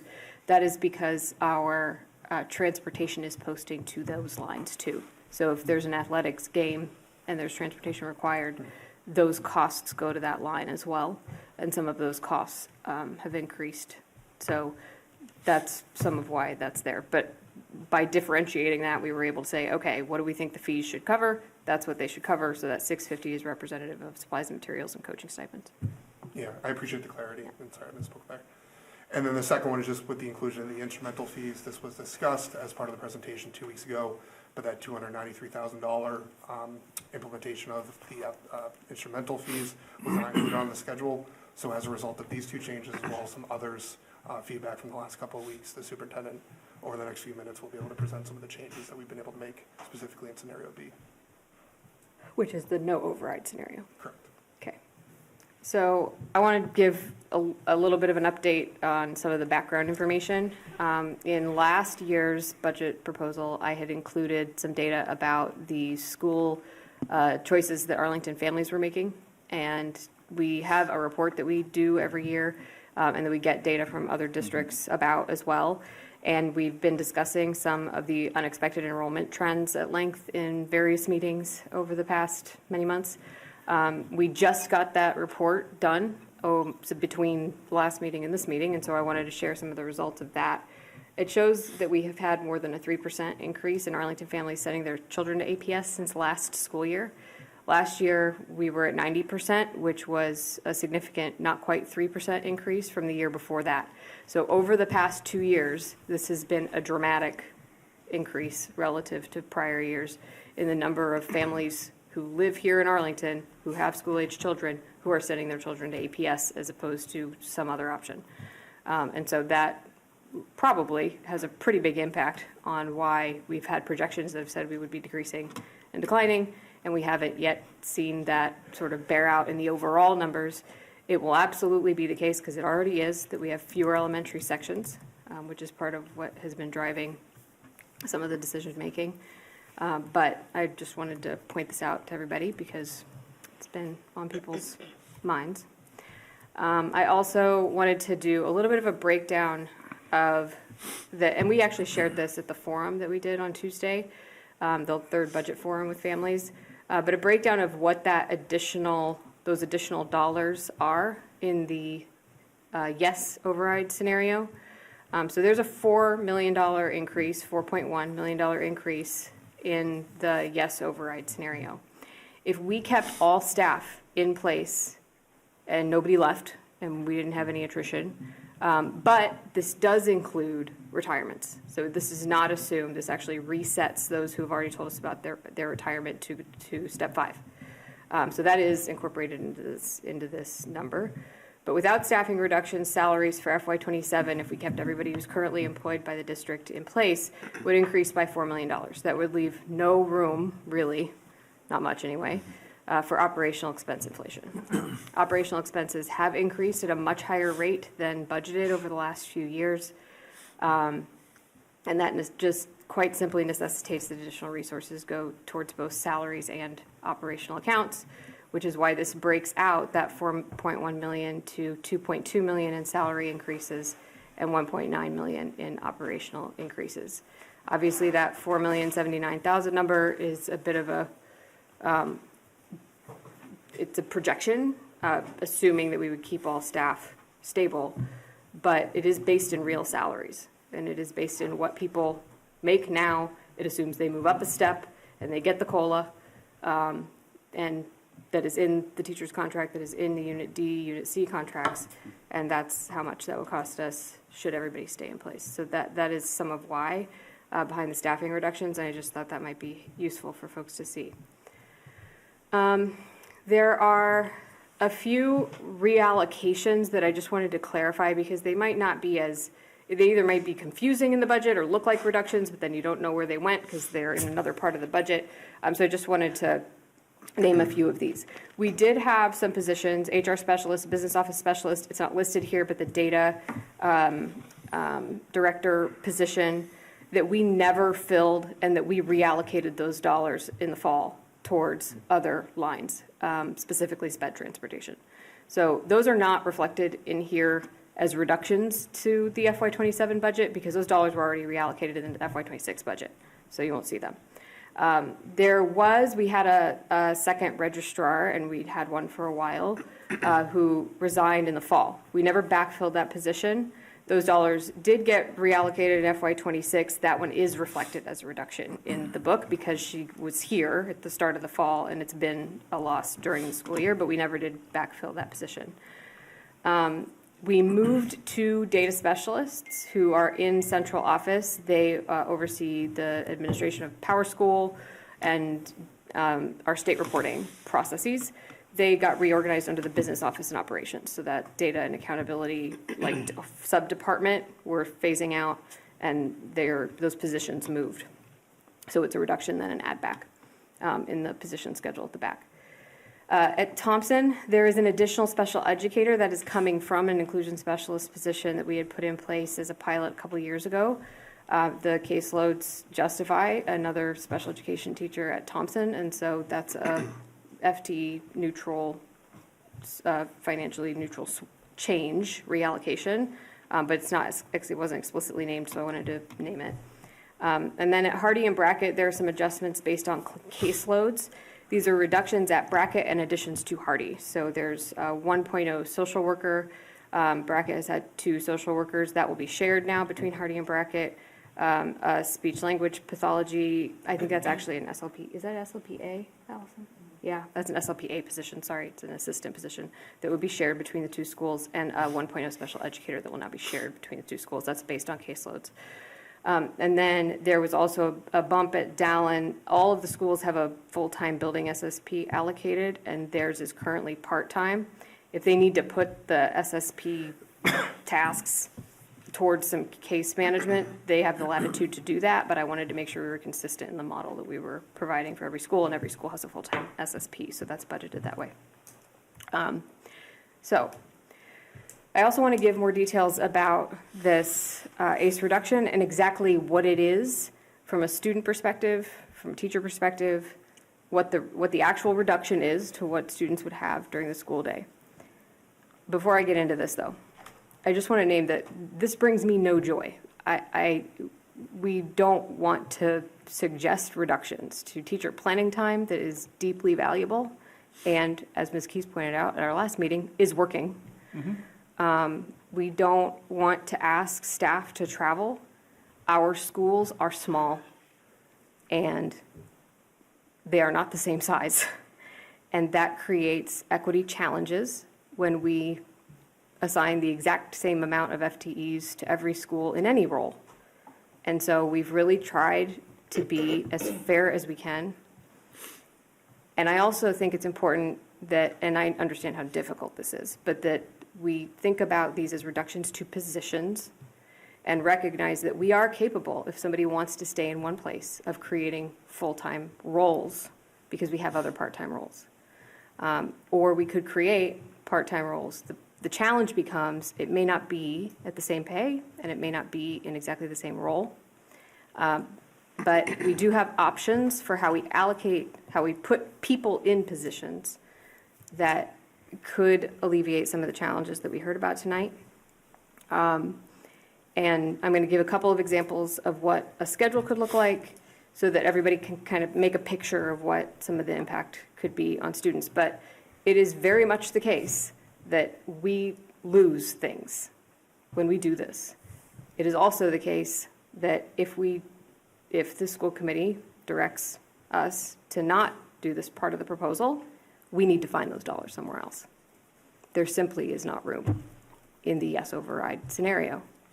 So, and I'm happy to talk more about that and why if we need to. So this is the current specialist model on a typical week. So this is 1 week. And the students will all have these 5 specials, and I wrote them all down this time because for some reason I can never come up with the 5th one whenever I do this, no matter which 4 I start with. So there are 2 PE and health, music, art, and library. And those are usually at the same time in a student's day. And then on one of the days of the week, not necessarily Tuesday, and never Wednesday, because of the shortened day, there is a 6th special, and this happens every week, so this is the current model. ACE specials allow grade level teams of teachers to get a planning block. Those usually happen with coaches or administration or both. Those ACE specials rotate by quarter. So currently, because of the challenges of scheduling this, there's a range of offerings that happen during that block. Some schools provide a digital literacy block. Some schools have created something that they're calling agency block. It's like a project-based thing that they do. Library art happens during that time. Instrumental music, the PE teachers have used that time to teach the health curriculum, as one of our teachers mentioned in K-2. It is a range, and it does differ school to school exactly what happens during that ACE block, but there is always that sixth special. And it's mostly different at the third, fourth, and fifth grades, where instrumental music is happening. If there's variation in what the curriculum is, it will happen at those grades. It's more stable and consistent at grades K1 and 2. So that makes for 216 total specials classes per year for an elementary school student in Arlington. 36 of those 216 are ACE specials. So there are 36 ACE specials per year, and there are 9 ACE specials per quarter. So 9 of those health lessons that are not part of PE. However, in some cases, they have 2 PE rotations. And what I'm not sure of and would have to ask our directors about is whether they, if they do 2 PE rotations, have that health for 18 as opposed to 9 in the quarter rotations. So that's what the current model is. The proposed model would have a 2-week rotation instead of a 1-week rotation for those specials. The ACE specials would occur every other week. They would rotate by trimester instead of, or by semester if there's only 2 sections, instead of by quarter. And it would be more consistent in content across schools than it currently is, which I'll talk about in a minute, because we would have certain disciplines conduct ACE specials for specific grade levels.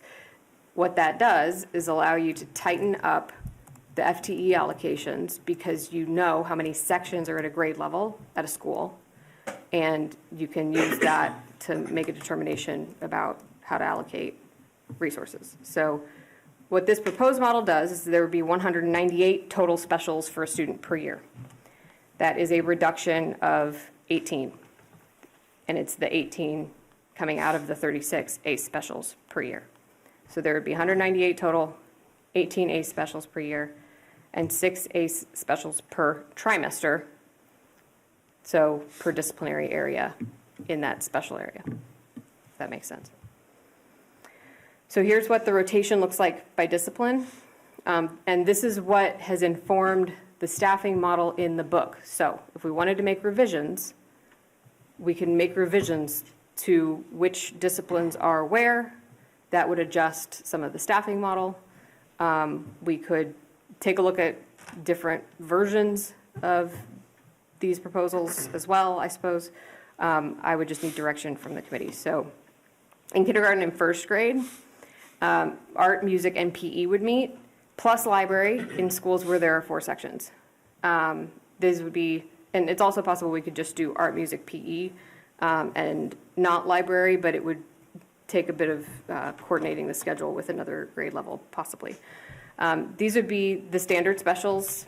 We would prioritize disciplines at K1 and 2 that would be seeing reductions, and that minimizes the degree of the reduction. So I was actually trying not to need to reduce very many teachers. And so we prioritized art, music, and PE because we knew those were the places that would take a hit with the reduction. Also because we did not want to compromise the health classes in K1 and 2 that one of our teachers talked to you about a few moments ago. In grade 3, it would be music for all during ACE blocks, and there would be a choice of instrumental or chorus during those ACE blocks. We would do instrumental for the 36 blocks that it currently gets during the year, and we would need to figure out what's opposite that instrumental time for third graders when they're not in ACE. Either that, or for third grade, we could maintain the weekly ACE special, possibly, because we have the instrumental music teachers still in the budget.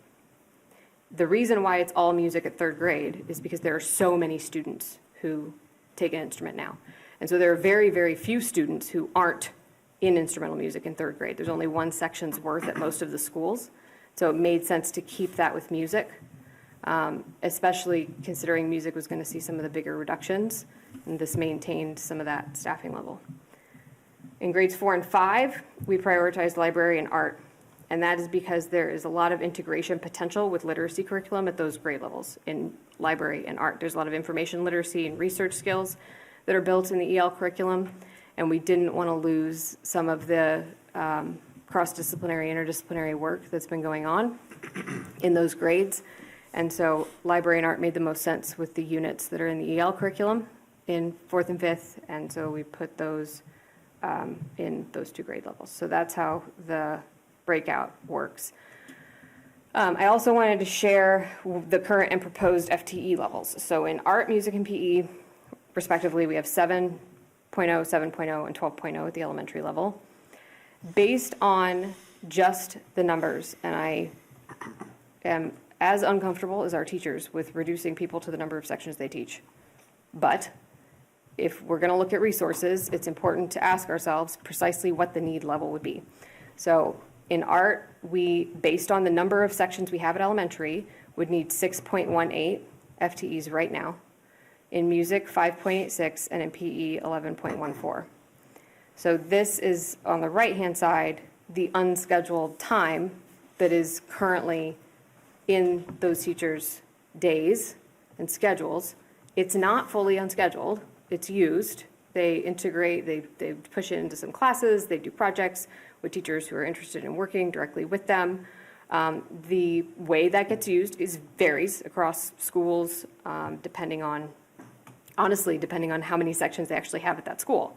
So Thompson does not get, there's not any of this at Thompson, any of this unscheduled time at Thompson. So it's disproportionately located at certain schools where some of this is able to happen.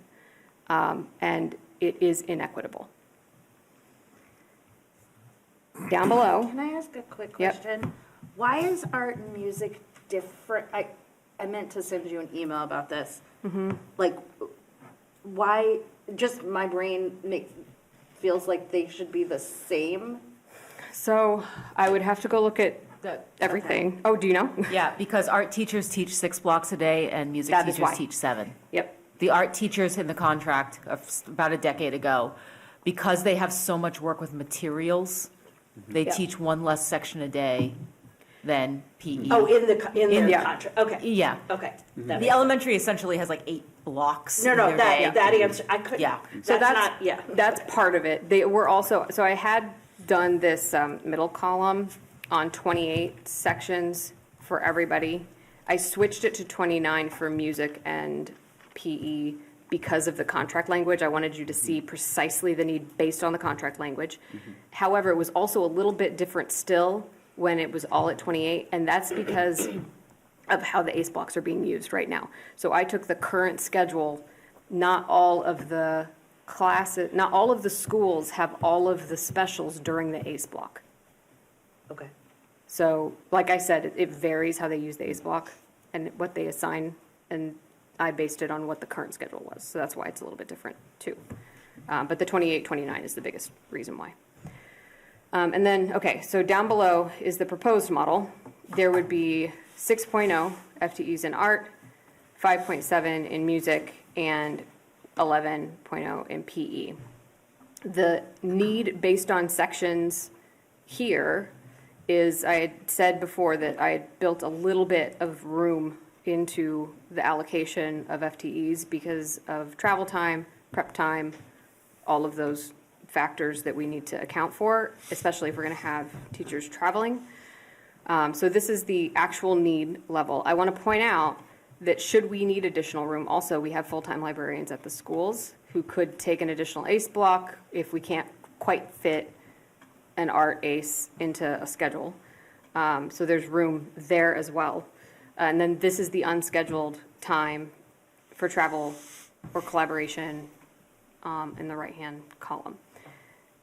And the reason why it's 0.23, 0.25 for art and music, but 0.40 for PE is simply because there are twice as many people in PE, and that buffer, it will need to be distributed across the people who are traveling.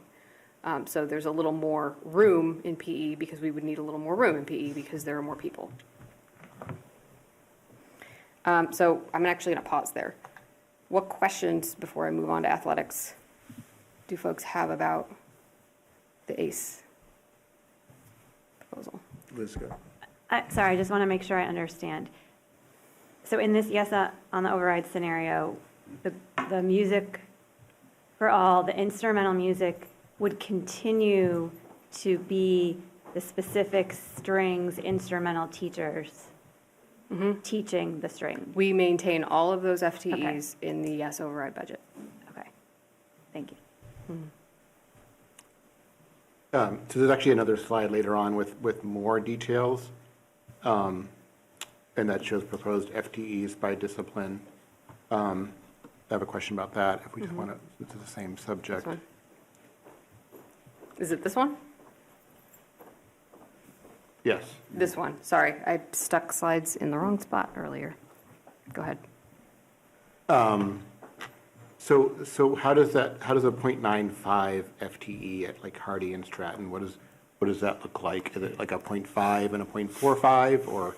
So this is an initial, the way I've done this where we have had itinerant staff previously is that you budget the allocation you need based on the sections, and then you go and build a schedule. And you probably end up with changes to this when you go and build the schedule.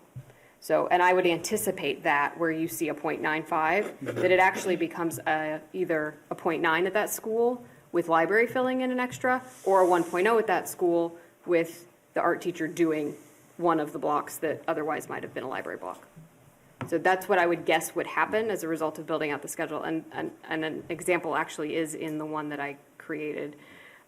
This one ends up breaking so this takes this 0.75 at Bishop and says 0.25 of it would go towards into one teacher's schedule and 0.5 of it would go into another teacher's schedule. And so we only put the 0.25 on this teacher's schedule, assuming that this teacher is also the teacher who does all of the sections at Pierce. So in this scenario, this teacher does all of the sections at Pierce and about a third of the sections at Bishop. We would prioritize having them work with a whole grade level. And that would include having them work with the whole grade level plus the ACE when they have that ACE, if we can.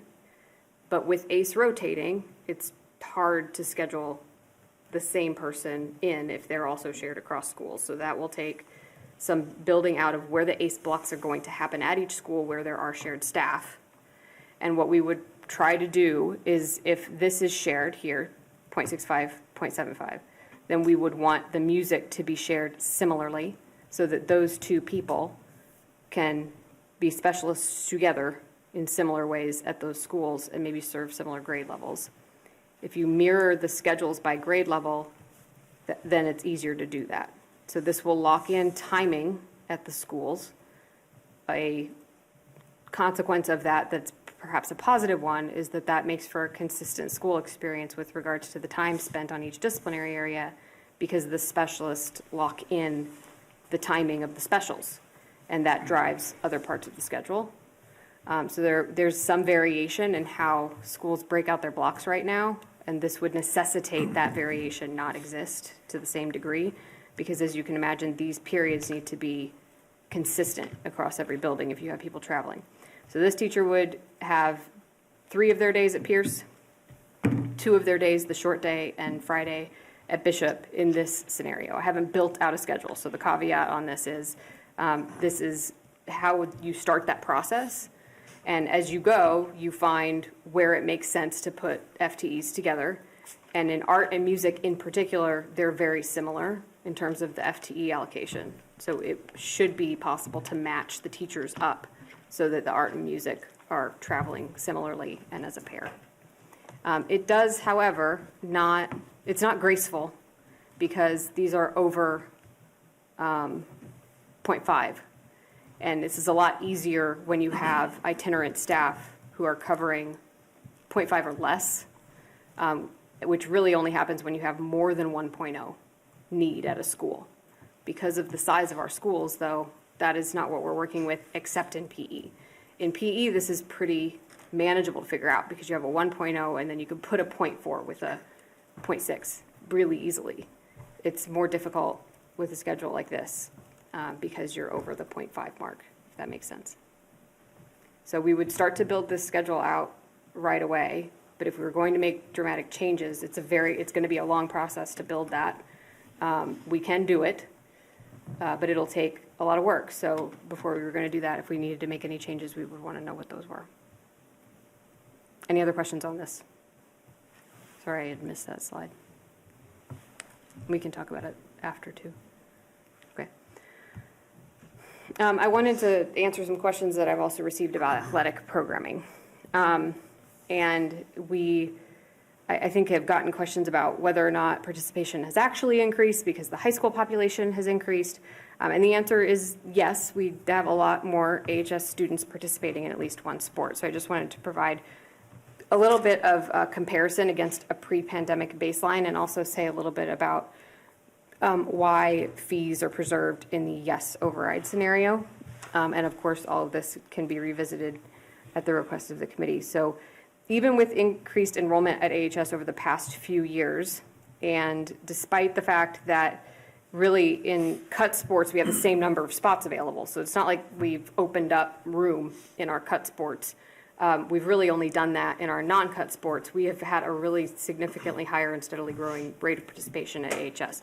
So I baselined against 2018-19 because that's the last year we had a full year of school before the pandemic. So it was the best sort of year to use because in 1920, the spring season got interrupted and messed up. So those numbers probably weren't going to be a good baseline. So in 2018-19, 45% of the high school population participated in at least one sport. In 21-22, that was the year before we eliminated fees, it was at 46.7%. The first year without fees, it jumped over 50%, and last year we were at 53.4% of high school students participating in at least one sport. And then there's the number of individual athletes there for you as well. And what that's counting is just the number of students, like regardless of whether they played one or three sports, how many individual student athletes we had on at least one team. That's the number right there. We are on track to beat that 53% number for 25-26, but we don't have all the numbers for the spring season yet. So we'll have those at a later date. We've also had a lot of participation, and I did receive a question from a committee member about, like, are our focal groups participating more in athletics? The answer is yes, because we have unified teams now. So I know that they are. The extent to which they are, I don't know yet, because we're going to have to do some more data analysis on that. But the growth in participation has come from no cut sports, not from cut sports. Like I said, we have the same number of cut sport available spots as we did before. But with that growing population, there's a lower percentage of students who can even qualify for those because there's the same number of spots. And so we've expanded the coaching capacity and offerings for the no-cut sports over the past few years. We've added no-cut sports. We've had to add some assistant coaches because we have more students participating in some of those athletic opportunities. So the reason why there are not fees included in the yes override scenario budget is because this is directly student-facing programming. And yes, it is extracurricular programming, but it is significantly increasing student participation in curriculars or extracurriculars. I would argue that instrumental music actually is curricular because it happens during the school day, that they are deeply invested in. And, you know, when we looked at our criteria, I recognize that there are impacts to student-facing resources. And that is because in Arlington, we put most of our resources towards kids. And so we can't avoid it in cuts this steep. And there simply aren't other places to take it from. But I did want to point out that there's been significant increases in participation in no-cut sports, in sports overall at the high school, and that our students are thriving as a result of some of that work that we've done. Okay, I'm going to talk about the no scenario next. And I've highlighted changes in the change sheet that you've received and that is in your materials in one meeting, as well as on these slides. It's not highlighted in the book, though, so you might want to look at the change sheet or the slides if you want to see what has shifted. For community and family engagement, equity, access, and opportunity, the superintendent's office and the business office, the only thing that changed there was that I broke those reductions out. I had also miscounted only because there were some reallocations that were factoring into the addition that my computer was doing when we did this initially. So the total central office reduction, if the override does not pass, is that 4.4 plus 1 plus 1 plus 1, so 7.4. The dollar amounts are the same, the reductions are the same. Nothing has actually changed about the reductions themselves, but I did break them out so you could see exactly what all of them were because I had them grouped in one line previously. In teaching and learning for the specialist curriculum directors, as Mr. Schweitzer mentioned, we put some staffing resources back into the no override budget. That was where we had taken more out than we necessarily need to with a level funded budget in FY27. So we put back a 0.2 or so in the director allocations, and that puts these directors, and I believe it is art, performing art, health, wellness, and ML and world language, that would go to 0.7. And then they would teach for, they would pick up sections for the other 0.3. That does not necessarily mean that it doesn't necessarily mean that they're taking a position that is a teaching position. We would have to work out the details of that. It could be that they're alleviating some enrollment pressure at a school by taking on more of a teaching load than their contract currently allows for. And they would be paid not at the director rate for that 0.3 that they have sections in their schedules, which is cost savings. Also, the athletic reduction, like I had said earlier, is reflecting the cost of stipends and supplies. It does not include administrative or transportation costs. Those would stay on the general fund. Also in the no override budget, there is 0.5 counseling that was added, and that's offsetting the full elimination of the administrator role, which in the yes override scenario is providing 0.4 more counseling to the high school. So in the yes override scenario, the high school administrator role is reduced to 0.6. 0.4 of that position is taking on some counseling caseload because the high school population is going up. And I didn't want to lose the 0.4, 0.5 half-time allocation of the counseling because we eliminate the position entirely. So that's putting that 0.5 counseling back. So there's not a loss of counseling at the high school in the no override scenario. We also put back, I know shared is not ideal, we've talked about that a lot tonight, but we put back a 0.5 school counseling role at each of OMS and Gibbs. In the no override scenario, that would be a shared counselor between the two schools. In the prior version you'd received, it was a reduction of 1.0 in counseling at both schools. In special education, this had been miscounted. What's actually, so it had been at 1.5, it's only 1.0. The dollar amount is the same. The reason it's only 1.0 is because at the middle level, we had somebody inappropriately sort of categorized that was a new add this year. The reduction at the middle level is the 0.5 assistant principal. We would retain a 1.0 coordinator at the middle level, but they would be split again between Gibbs and Ottoson. We just revised that this year. It's going great. We really hope we don't have to do this. But we would go back to the model we had where that was a shared role for coordinator, so it's only a reduction of 1.0 at the elementary level for coordinator if the override doesn't pass. Also, we reset the elementary ML had a deeper cut in the no override pass scenario. It is now the same as the yes override pass scenario. So it was something like 2.4, it's now 1.6, which is the same as the other scenario. And then we corrected the coaching to include the reading intervention leadership FTE release that is in the yes override scenario. It had not been included in the previous version. And then finally, I should have these two bottom ones highlighted. In previous versions of this, I was trying to figure out why it felt like the art, music, and PE specialist reduction in the no override scenario was more than just the reduction of the sections. And it's because I had collapsed the instrumental music, which comes out to go into a revolving account. We keep the FTEs, but they get covered by the fees. They were collapsed in with the other specialists. So that was the problem there. So it's not actually a reduction of more than 6.3 of the specialists covering the specials. It's just 6.3, and then there's 3.4 of that is going over to a revolving account to cover instrumental music. This is our process. We've talked about this many times.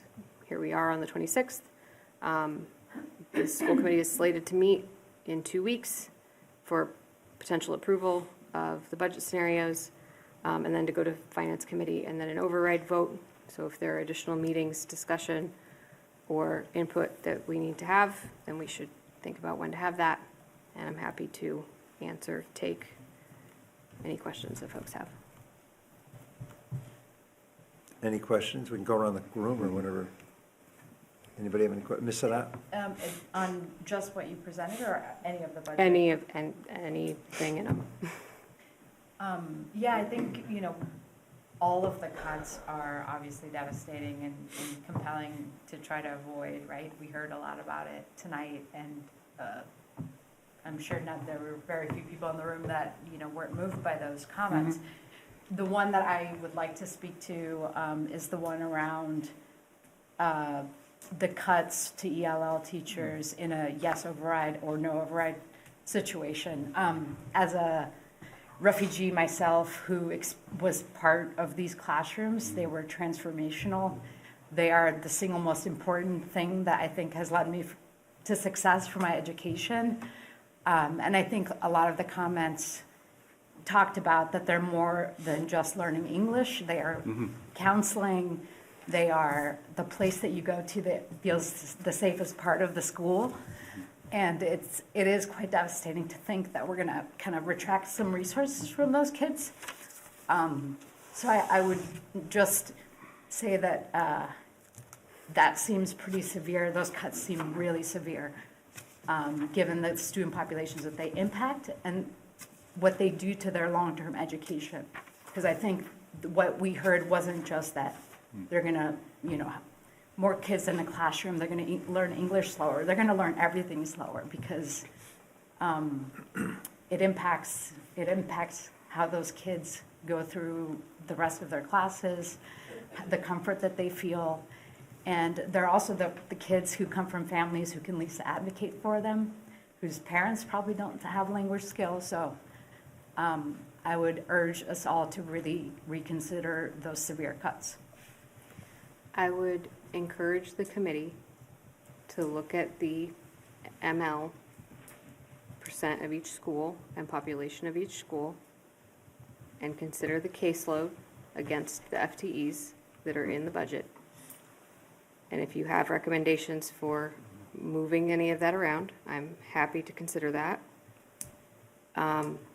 We are going to keep 2.0 at the high school. Right now, I need to figure out how to make sure that OMS gets some additional support because they should not have 1.0. And there are different considerations when you're scheduling ML instruction at the secondary level and you want to do that push-in and inclusion support.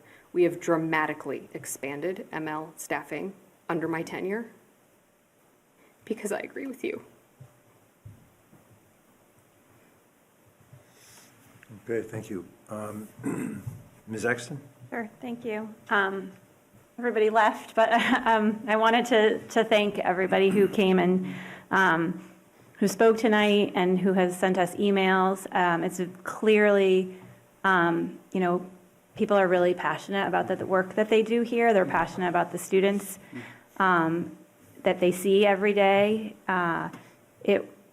We don't have a lot of opportunity as a school committee to have teachers come and share with us how important their students and their classrooms and their work experience is. And so I really appreciated hearing about all of that. And you know, this is incredibly difficult, and I think I said at the beginning of January when you presented sort of the big picture of all of this, that we've been really fortunate in Arlington for many years to not have had to be in a situation like this. And so this is very difficult. I would love to save all of the things that people talked about tonight, and that's just not the reality. And so we have a lot of really difficult decisions to make. I also want to reiterate the extensive process the superintendent and her cabinet and the principals went through in making these decisions. And, you know, as Dr. Homan has said many, many times, it is impossible for us to balance this budget and not make cuts to student-facing positions. It's just an unfortunate reality of the situation that we're in. So that's sort of my comment. So one of my questions about the ACE FTEs or the specialist FTEs is it going, with the way this is written out, is it going to be a lot of people who are 0.9? I guess I'm confused about. You have to take the positions that are 0.9, and it has to be 0.7, 0.2, or 0.5, 0.4 in order to make this work so that people aren't at 4 schools, right? So I know how awkward that sounds, but it's better for a school to have 2 teachers than for a school to have 4. Yeah. So for all the reasons everybody said tonight.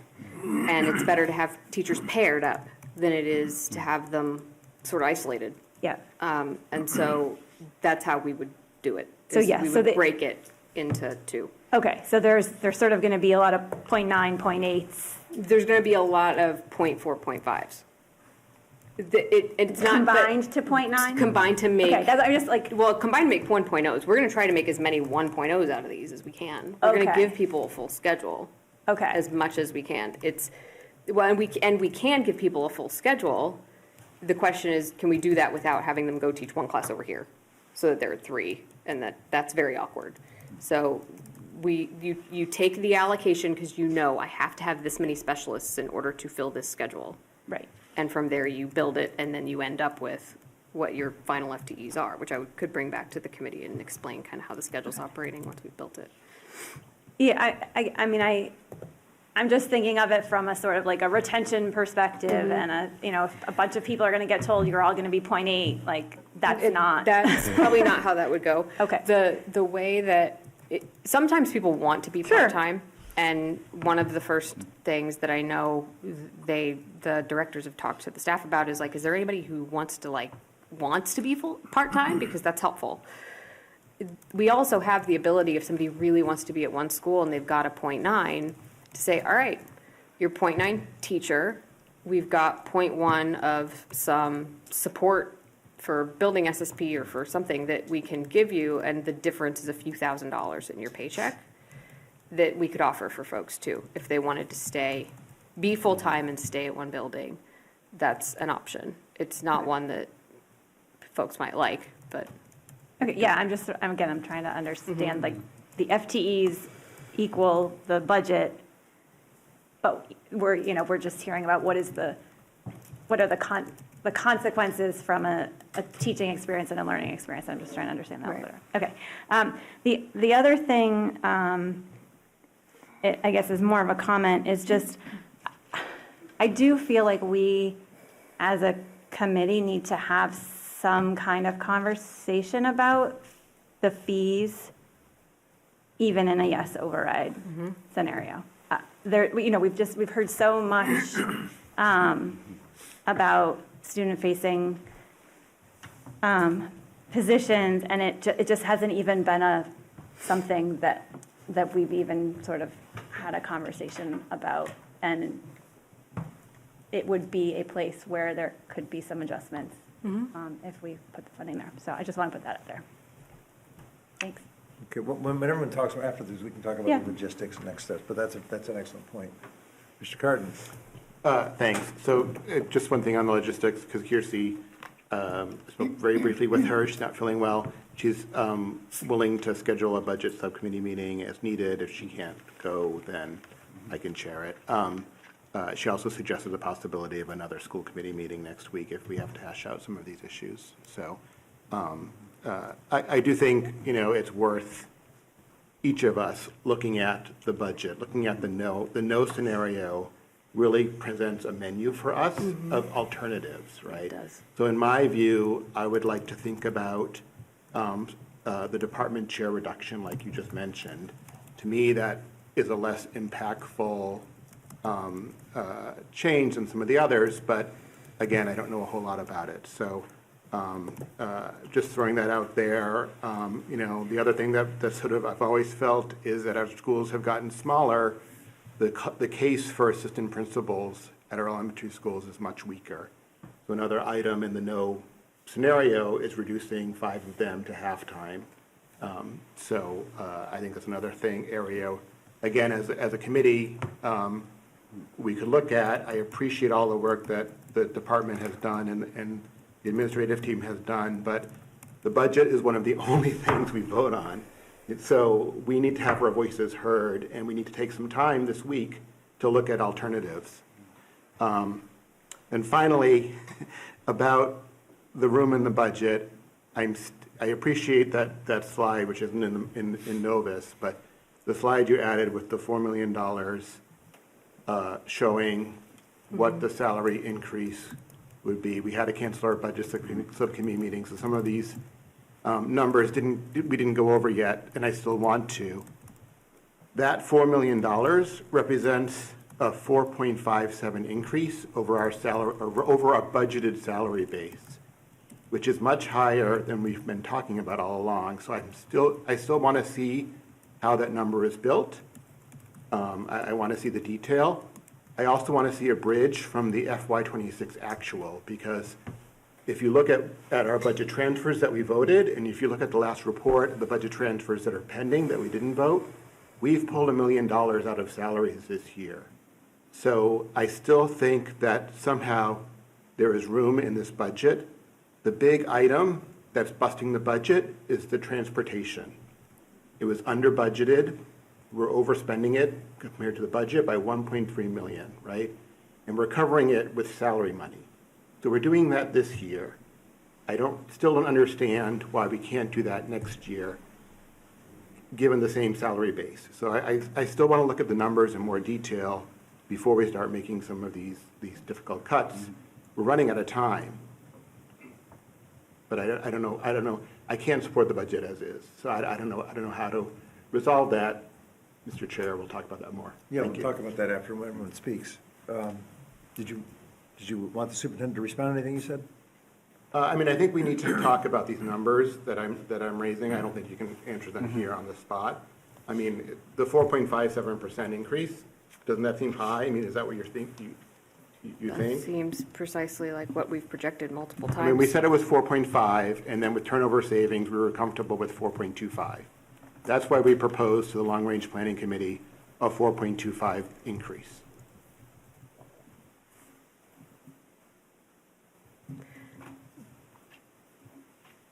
The CFO is crunching numbers. We can have an offline conversation about it. I don't want to hold it us up here tonight. Is that from the change chart? Yeah, I don't think we were talking about the overall, we were looking at salaries, yes, but we were looking at the increase in the teacher salaries as the largest unit too, when we did some of those numbers. I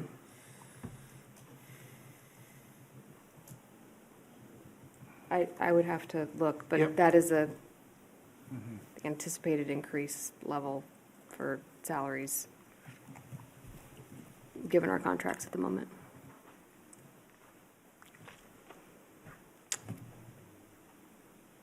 Okay, Mr. Schlickman? Okay. My professional history has been one of working in districts with a large English learner population, and I ran schools with large. English learner populations. And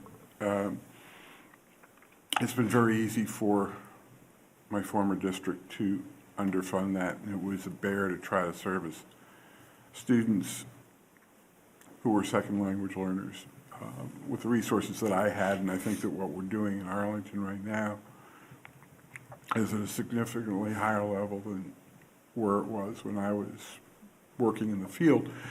One of the things that has happened in the past few years is the state passed the Student Opportunity Act, which redirected state aid based on low income and other high needs, like especially English learners. And that I want to make sure that we're in compliance with budget allocations for English learners if either of these scenarios go through. I think we are, at least on the yes override vote. But that certainly is a consideration that I worry about. I also know that from scheduling and working in Lowell, it was very easy for us to allocate resources because it was very much by formula, something that we're seeing here. And the difference between Lowell and Arlington is Lowell was under a district-wide controlled choice plan, essentially with 2 zones and citywide schools. And the paradigm was most schools had 4 strands, so you had 4 first grades, 4 second grades, and so on. And you had a maximum of, say, 25 seats in each school, in each classroom in that grade. So when you hit 100, we shut it down. And then students were diverted to other schools. And that had certainly operational reductions in terms of how the schools ran. But certainly there was a downside, and that increased your transportation costs, because as soon as you close the walk to school to children, you're now obligated to bus them, and sometimes you're busing them clear across the city. I know that as we're trying to go and create a formula for other services that are aligned with students, that doing it based on enrollment and the number of class sections we have is just such a standard way to run a school department, to make a budget at least is a starting point for making evaluations and then doing what the superintendent is suggesting in terms of looking at how to build a schedule and put the puzzle together and maybe make a couple of additions so it's not a train wreck of a schedule for any of the teachers, and doing it in such a way that teachers are paired to 2 schools is far preferable to something where they're running around across town. It's not the ideal of being in one school, but that's also an equity issue, which the superintendent pointed out, where Thompson doesn't have all the additional goodies that come from having room in the schedule for the specialists. And I just want to say one other thing about fees. Fees are evil. They balance the budget on the backs of lower middle class community members. The students who are demonstrably low income will be able to participate because we'll give them a waiver. People from wealthy families from $2.4 million homes that we're selling in Arlington, not a problem. Those parents will write the check. It's the kids sort of in that lower middle who just sort of vanish and disappear because the families look and say, well, you know, it's nice, but we can't do that. And I just, having worked in those kind of schools, I just don't see fees as being a reasonable way to balance the budget because it's very, very inequitable. And I'll leave it at that. Yeah, so I just want to say, I can't say anything about ML teachers in a more compelling way than Ms. Sadat already has, so I'm just going to say, like, that.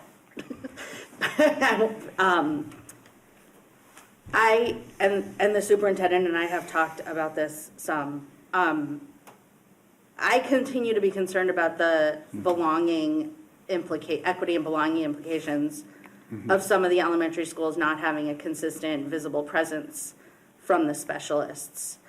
In my own experience as a parent in Arlington schools, I've seen the difference it made when my kids' school went from having turnover in a specialist position every year for, I think it was either 4 or 5 years in a row. There was one class that moved up through the school with a different teacher every single year because of turnover, to having consistent presence over the last 4 years. And that particular special went from being something kids had to do to something that is like, there is no other way to describe it than the joy that it brings to the entire school.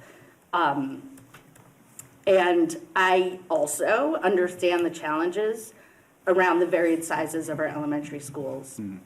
But I want to highlight something I heard from many of the specialists here tonight, which is that, we've invested and started this real commitment to deeper learning as a part of the strategic plan.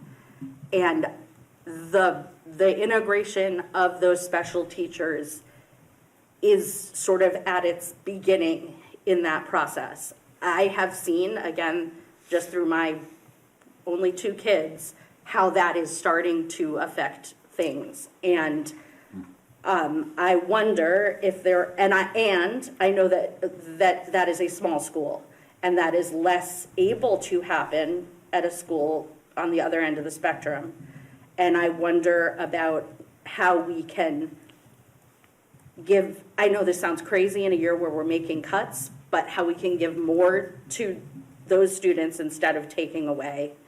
I think there's a lot of, I understand the potential schedules much better than I did a week ago, and thank you for the work that you have done on that. But I, like Mr. Cardin, want to look really closely at the no scenario and see whether there are any mitigating things we can do. I will say that I also agree with Ms. Sexton. I think we need to have a conversation about fees. I understand the meaning of them, but they, even at 53, I think it was 53%, a growth, that's a little over half of the high school population, as opposed to all elementary students. And I just, and the line item in the budget is about twice the salaries on the specialists. And so I wonder if there is a way to not reimpose, to address the issues that Mr. Schlickman is talking about, and find some money there. That's it. Did you want to say something? Yeah. This is the school committee's budget. I know that. And I will need to be directed to put changes in, which I say because I know that you all try not to do that, and I appreciate that. And I say because I've made the most well-reasoned, expertise-driven decisions I could possibly make to this point. I am going to think long and hard. I'm gonna go uncover some more rocks, see if we find anything. We've been looking for a while now. Mr. Carden, I'm going to give you our whole spreadsheet and take the identifying data out to see if you can't find something that I have not yet found. I welcome the help. And if there's going to be a different decision, I need the keepers of the budget to make it and tell us where you want us to put the dollars. Because, you know, I'm deep in it at this point, and not one of these determinations has been an easy one, so. Okay, so I think, I echo all that was said, and I don't disagree with what anyone said. I think the best course of action is for everyone who has an individual idea to communicate directly with the superintendent, to send an email or have a conversation and schedule a brief call or whatever, to get your ideas directly to the superintendent as soon as possible so that she can do some research into the question that you're asking. And then I think we should meet next week. I think we're much better in a subcommittee setting. It's more of a working meeting than this setting. And that would be my suggestion, that we just schedule a budget subcommittee meeting. We have 2 members here. Dr. Allison Ampe, obviously we have to find out what works for her schedule, but I think we just set it, and that's it. Can I offer an alternative suggestion for consideration too? No, but you'll go. Okay. Yeah, go Fine. Yeah, go ahead. I have seen districts do a budget workshop, all in person, not hybrid, not televised.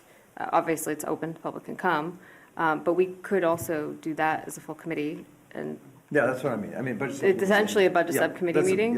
Whatever you want to, I think you want to call it a workshop. Is that what you want to do? Well, if you do it like, as a workshop, it's really clear what the committee is doing. We're sitting and workshopping, and it also doesn't set up, like if we were to do that and have it be in person so that we can not be on hybrid and juggling the technology, then it isn't also a shift in practice from the subcommittee meetings, which we have been doing in hybrid, which might make some members of the public confused. So it's a possibility.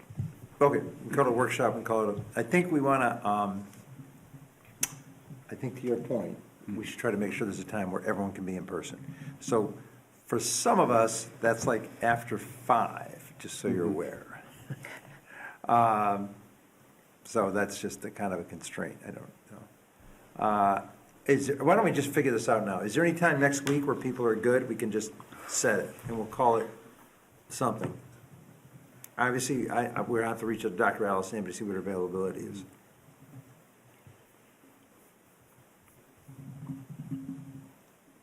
Ms. Keys, are we doing our thing on the 4th? I sent it out, but I can cancel it if I need to. So, I mean, I could do Tuesday. Tuesday?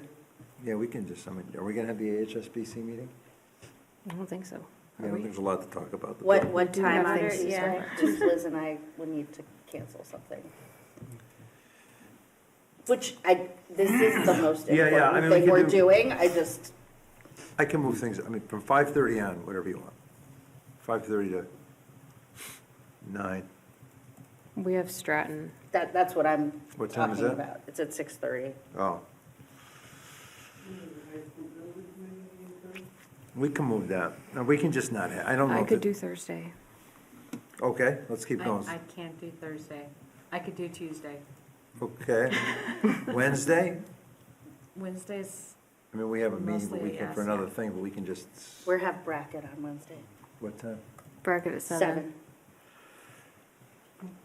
Yeah, we couldn't post it. I want to say that, like, as the person who has scheduled all of these meetings, this is, what we are talking about here is more important. And I will fall on my sword about canceling those if that is what we need to do. Okay. Okay. Well, why don't I just run by some options and just raise your hand? Monday, anytime after. I think we'd have to 9. We can't post it. Oh, we can't post it. Oh, what are you doing? Okay, thank you very much. Good work, Thank you good very catch. much. Thanks, Mr. Spiegel. Good job, good catch. Okay, Tuesday, anytime after 5:30? No, that doesn't work? Oh, sorry, it does work for me. Does or doesn't? It does, is there Do any you want reason thumbs not up to or try to do down? something? Is this- All right, yeah. Anybody after 5:30 who can't make it after 5:30 on Tuesday, March 3rd? You want to keep If that going? is the only time that we decide on, I will change something, but Okay. Okay, then let's go to the next one. Wednesday, March 4th, anytime after 5:30. I'm the only one. It doesn't work for We you? can do that, we'd have to move. I'm a yes for the Wednesday I'm a after yes 5:30. for Wednesday. Yeah. I've got no problem. Are we doing yes or no? We're a yes. I was on saying I Wednesday. thought we no, were who can't? supposed to say if no. I was saying- Oh, sorry. Who is a no? Who cannot make it Wednesday after 5:30? Who cannot? Okay, Are we that saying was at 5:30 or at? anytime after 5:30, anytime you want to do it. Including at 5:30, which is not Including at after 5:30. 5:30. 5:31. 5:29. Thank you. 5:30 or later. I'll word it a better way. Greater So, than or equal to. 5:30 or later. I could try to get there at 5. Should we reschedule bracket, or should we You want to do? try to make it? Well, you want to do 5 o'clock on Wednesday the 4th? I can talk to Sean. I could do 5. Okay, let's do 5. On 5 on Wednesday the 4th. Wednesday the 4th. I'll cancel Oh. or reschedule the other. I just got a text message from a member of the public saying that we can reschedule bracket. Thank you. All right, so Wednesday, well, why don't we do Wednesday the 4th at 5 o'clock? Okay? Or what do you want to call it? Do you want to call it a happy hour? Do you want to call it- Are we needing a licensed It's not, establishment? we don't want not. happy anywhere near. Okay, I just was trying to lighten the mood. Do you want to call Budget it? workshop is a good name, whether you post it as a subcommittee meeting or a full committee meeting, doesn't matter a whole lot. Whatever. Okay, budget workshop? Okay. It's sort of like a retreat. Okay, okay. Are we going to meet here? We're going to meet here at 5 o'clock, or do we want to make it a workshop-y thing where you're in the big conference room over there? We could go in the big conference room, we just have to have room, and if there's enough public, we'd have to move over here. Well, then just do it here. Okay, but it's kind of the problem is we're sort of in the horseshoe with everybody. The big room over there. You're could kind of work. in a meeting trying to Yeah. figure out problems together. Okay, so we're going to meet at 5 o'clock. We're going to call it a budget workshop. We're going to schedule it 5 to 7. In person, all in person. In person, I mean, if a crisis happens in someone's life, we'll try to accommodate. You know, like, No, I just mean, what are we telling members of the public? It'll be posted as in person. In it'll be person, posted as okay. in person. Yeah, okay. Okay, so Wednesday the 4th, 5 to 7 p.m. Okay. Do we need to do any, you're getting out of here. Unfortunately, I have. Well, think, If there's I think you've done it. analysis. Somebody's been you've been incredibly incredibly patient. good. You are like, you better Yes. pay attention more than I do, which is a low standard, so.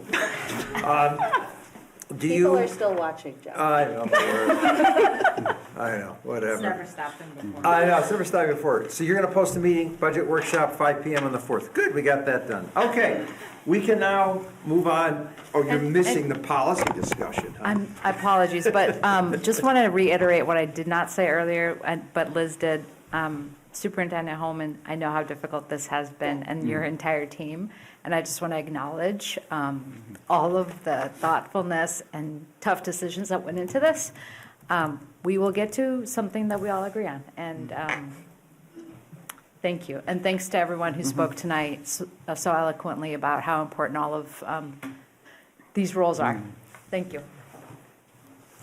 Ditto. Thank you, everybody. Okay, we're gonna move on. Thank you very much for coming. It was nice of you to be so patient.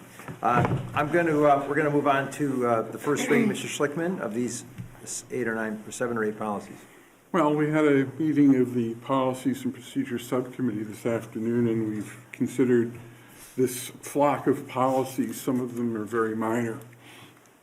And I'll go in order that they're listed in the agenda. First, we start with file LBA Middle School Pathway Exploration Policy, which has been sort of a pain because the state has hired a consultant who's been doing nothing but annoying the superintendent. with constant criticism of our policy. So I took a quick look at it and looked at the applicable state regulations and made a couple of suggestions for changes that would insert some of the regulatory language into the policy. Excuse me, with the hope that solves her consultancy problem. Next policy up would be KF. Hold on, let me just. Community use of school facilities. We'd be adding a paragraph at the top. It's the school committee's desire that maximum use of school property be enjoyed by the townspeople. It's the community's intent that such use will maintain safe conditions and preserve the property for school program use. And we allow the superintendent's designee to grant permissions for the use of facilities. Access to buildings and grounds is a new policy suggested by MASC, followed up by BBBE, which is unexpired term fulfillment. We had a typo in there that referred to the Town Managers Act. It's really the Town Manager Act, but the big problem we have here that we need to address is the fact that we cannot open a seat on the school committee to all residents of the town.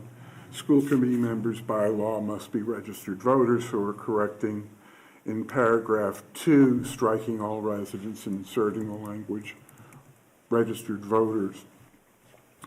And then we're also including language in paragraph 6, the person so appointed shall be a registered voter of the town, shall perform the duties in office until the next annual election, which specifies the duration.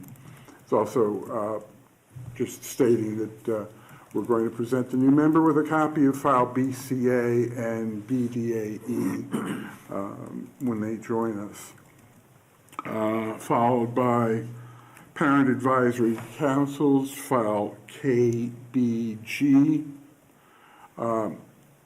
This is a new policy because the state has required us to have an English Learner Parent Advisory Council and multi-language learner parent advisory councils. And this incorporates the language required by new regulations. This is a recommended policy from MASC. We follow to a school food and nutrition meal modifications policy, which was recommended by MASC to align with USDA regulations. Next up would be regular school committee meetings, file BEA. Ms. Exton has asked for a change that would specify the avoid scheduling issues. And the wording we chose to put in its subcommittees, back to school nights, parent-teacher conferences, performing arts performances, or family forums as requiring notification. And we're setting a April 30th deadline for us to notify principals as to when we are planning to meet in the following school year. So we'll have a calendar of school committee dates voted by April 30th. And finally, file GBEBD, online fundraising and solicitations, crowdfunding. We're taking the language that was in the notes at the bottom and using basically that language to define what crowdfunding is, and we were specifying Amazon wish lists as being part of that, as they are something that's commonly used within the district. So those are the policy changes before us in first read. If there's no objections, we will adopt them at the next meeting of the school committee. And if there are folks who want to make comments or suggestions for changes. The subcommittee will be meeting next Thursday afternoon for a brief meeting to consider the student assignment policy regarding buffer zones, which should be a fast meeting, but if there's something that comes up with regards to the policies presented for first read tonight, we might be able to go and squeeze in a recommended vote or just amend it on the floor at the next meeting, and that's that. Okay, thank you, Mr. Schlickman.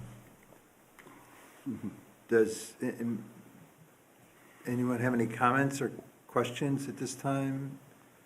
Ms. Exton, I see you reading, so I want to make sure. I'm reading the fundraising and solicitation piece. And it's not even about the Amazon wish list. I'm just, I don't know. Classroom X needs tissues and crayons, and it feels complicated. And I just think that if teachers need to ask for tissues and crayons, they should be able to do that. So I will process this and talk about it in 2 weeks. Okay, very good. Send Paul any changes. Okay. Yeah, I think it's just. It's actually, it's not new from now. I'm just. No. Sort of, Okay. While we're updating. Yeah. Okay. Yep, okay. So again, you can send the chair change and not deliberate. So nothing else on this one? Everyone good? Okay, superintendent's update. Hold on. I have it. Okay, short one tonight. A few brief updates. I want to say thank you again to our facilities, DPW, APD, and also the fire department has been really on top of things this week. Yes, that was this week. It feels like a long time ago, but we have had a lot of snow, turns out. Feels a lot like 2015 again. And they've been working so hard, backbreaking work with this storm because it was so awful outside, and they were out getting in front of it as much as they could so that we could open up on Wednesday. There were still schools in the state that were closed, particularly in some of the hardest hit areas. And so I was immensely grateful when we got back to campus and you could walk on the sidewalks safely, saltily, but safely. So thanks to our teams for all of their hard work over the course of that storm. It was a big one. I also just want to shout out the fact that the collaboration we have had with our colleagues in all of these departments, but particularly with DPW and APD when we've identified an issue or a snowbank or something that needs to move or an additional detail over at Thompson at one intersection because we couldn't quite get the banks pushed back as far as we wanted to. It's been so easy to do, and the communication has been frequent and fast and very, very much appreciated. We had budget forum number 3 this week on Tuesday evening. We did it virtually in anticipation that we might not be in school on Tuesday, which we weren't, so it was a good pivot. We have materials now posted to the budget page on the APS website. We shared the planned reductions with the broader community at that forum, and we also included ways that the public could weigh in via email, in person, and on Zoom. We let them know about the hearing tonight. We did have staff members on asking some really good questions, thoughtful questions, as well as community members. So thanks to all who were able to come. And if you weren't, it's on the website. You can go find it. We will be doing, as Ms. Gittleson and I just named, several visits to PTOs for budget Q&As over the next couple of weeks. We've already done Hardy. We're going to Stratton on March 3rd. That's at 6:30 p.m. Brackett on March 4th. That's at 7 o'clock p.m. Pierce. No, we're no longer going to Brackett. We're not going to Brackett on March. What are we doing on March 4th? Well, Nothing. Oh, we're here. Yes. Oh, right. We Next talked to- week is March. Sorry, that was just a few minutes ago. So we're not going to Brackett on March 4th. Scratch that. I'll fix the slide and send it to Ms. Diggins. We'll find another date for Brackett. Pierce on March 9th at 7 o'clock. Thompson on March 11th at 7 o'clock. And Bishop on March 18th at 7 o'clock. We also have Pierce principal finalists, so congratulations to them on being named finalists. Heidi Clement and Michael Vanderlane are currently assistant principals in the district, and Christopher Friesen is a principal in a different district, and we've sent out a bio to Pierce families and staff, and they will come and participate in the final round. That will include meetings with students, families, and staff, as well as finalist task school visits and an interview with senior leadership team. And finally, enrollments are in the materials in one meeting, and there is an update on the number of K registrations we've received. As of the 14th of February, we are already at 307, which is about where I would expect us to be, maybe even a little higher. So if you know any kindergartners, please tell their parents to get them registered as soon as possible. And that's all I have for you tonight. Any questions for the superintendent? Consent agenda. So the consent agenda tonight is warrant article 26195 dated February 17th, 2026 for $1,372,387.85. Have a motion? So moved. A second? Second. All in favor, say aye. Aye. All opposed? It's a unanimous vote. Thank you very much. Subcommittee liaison reports. Budget, we've already resolved that. I don't think there's anything else to add. Community relations.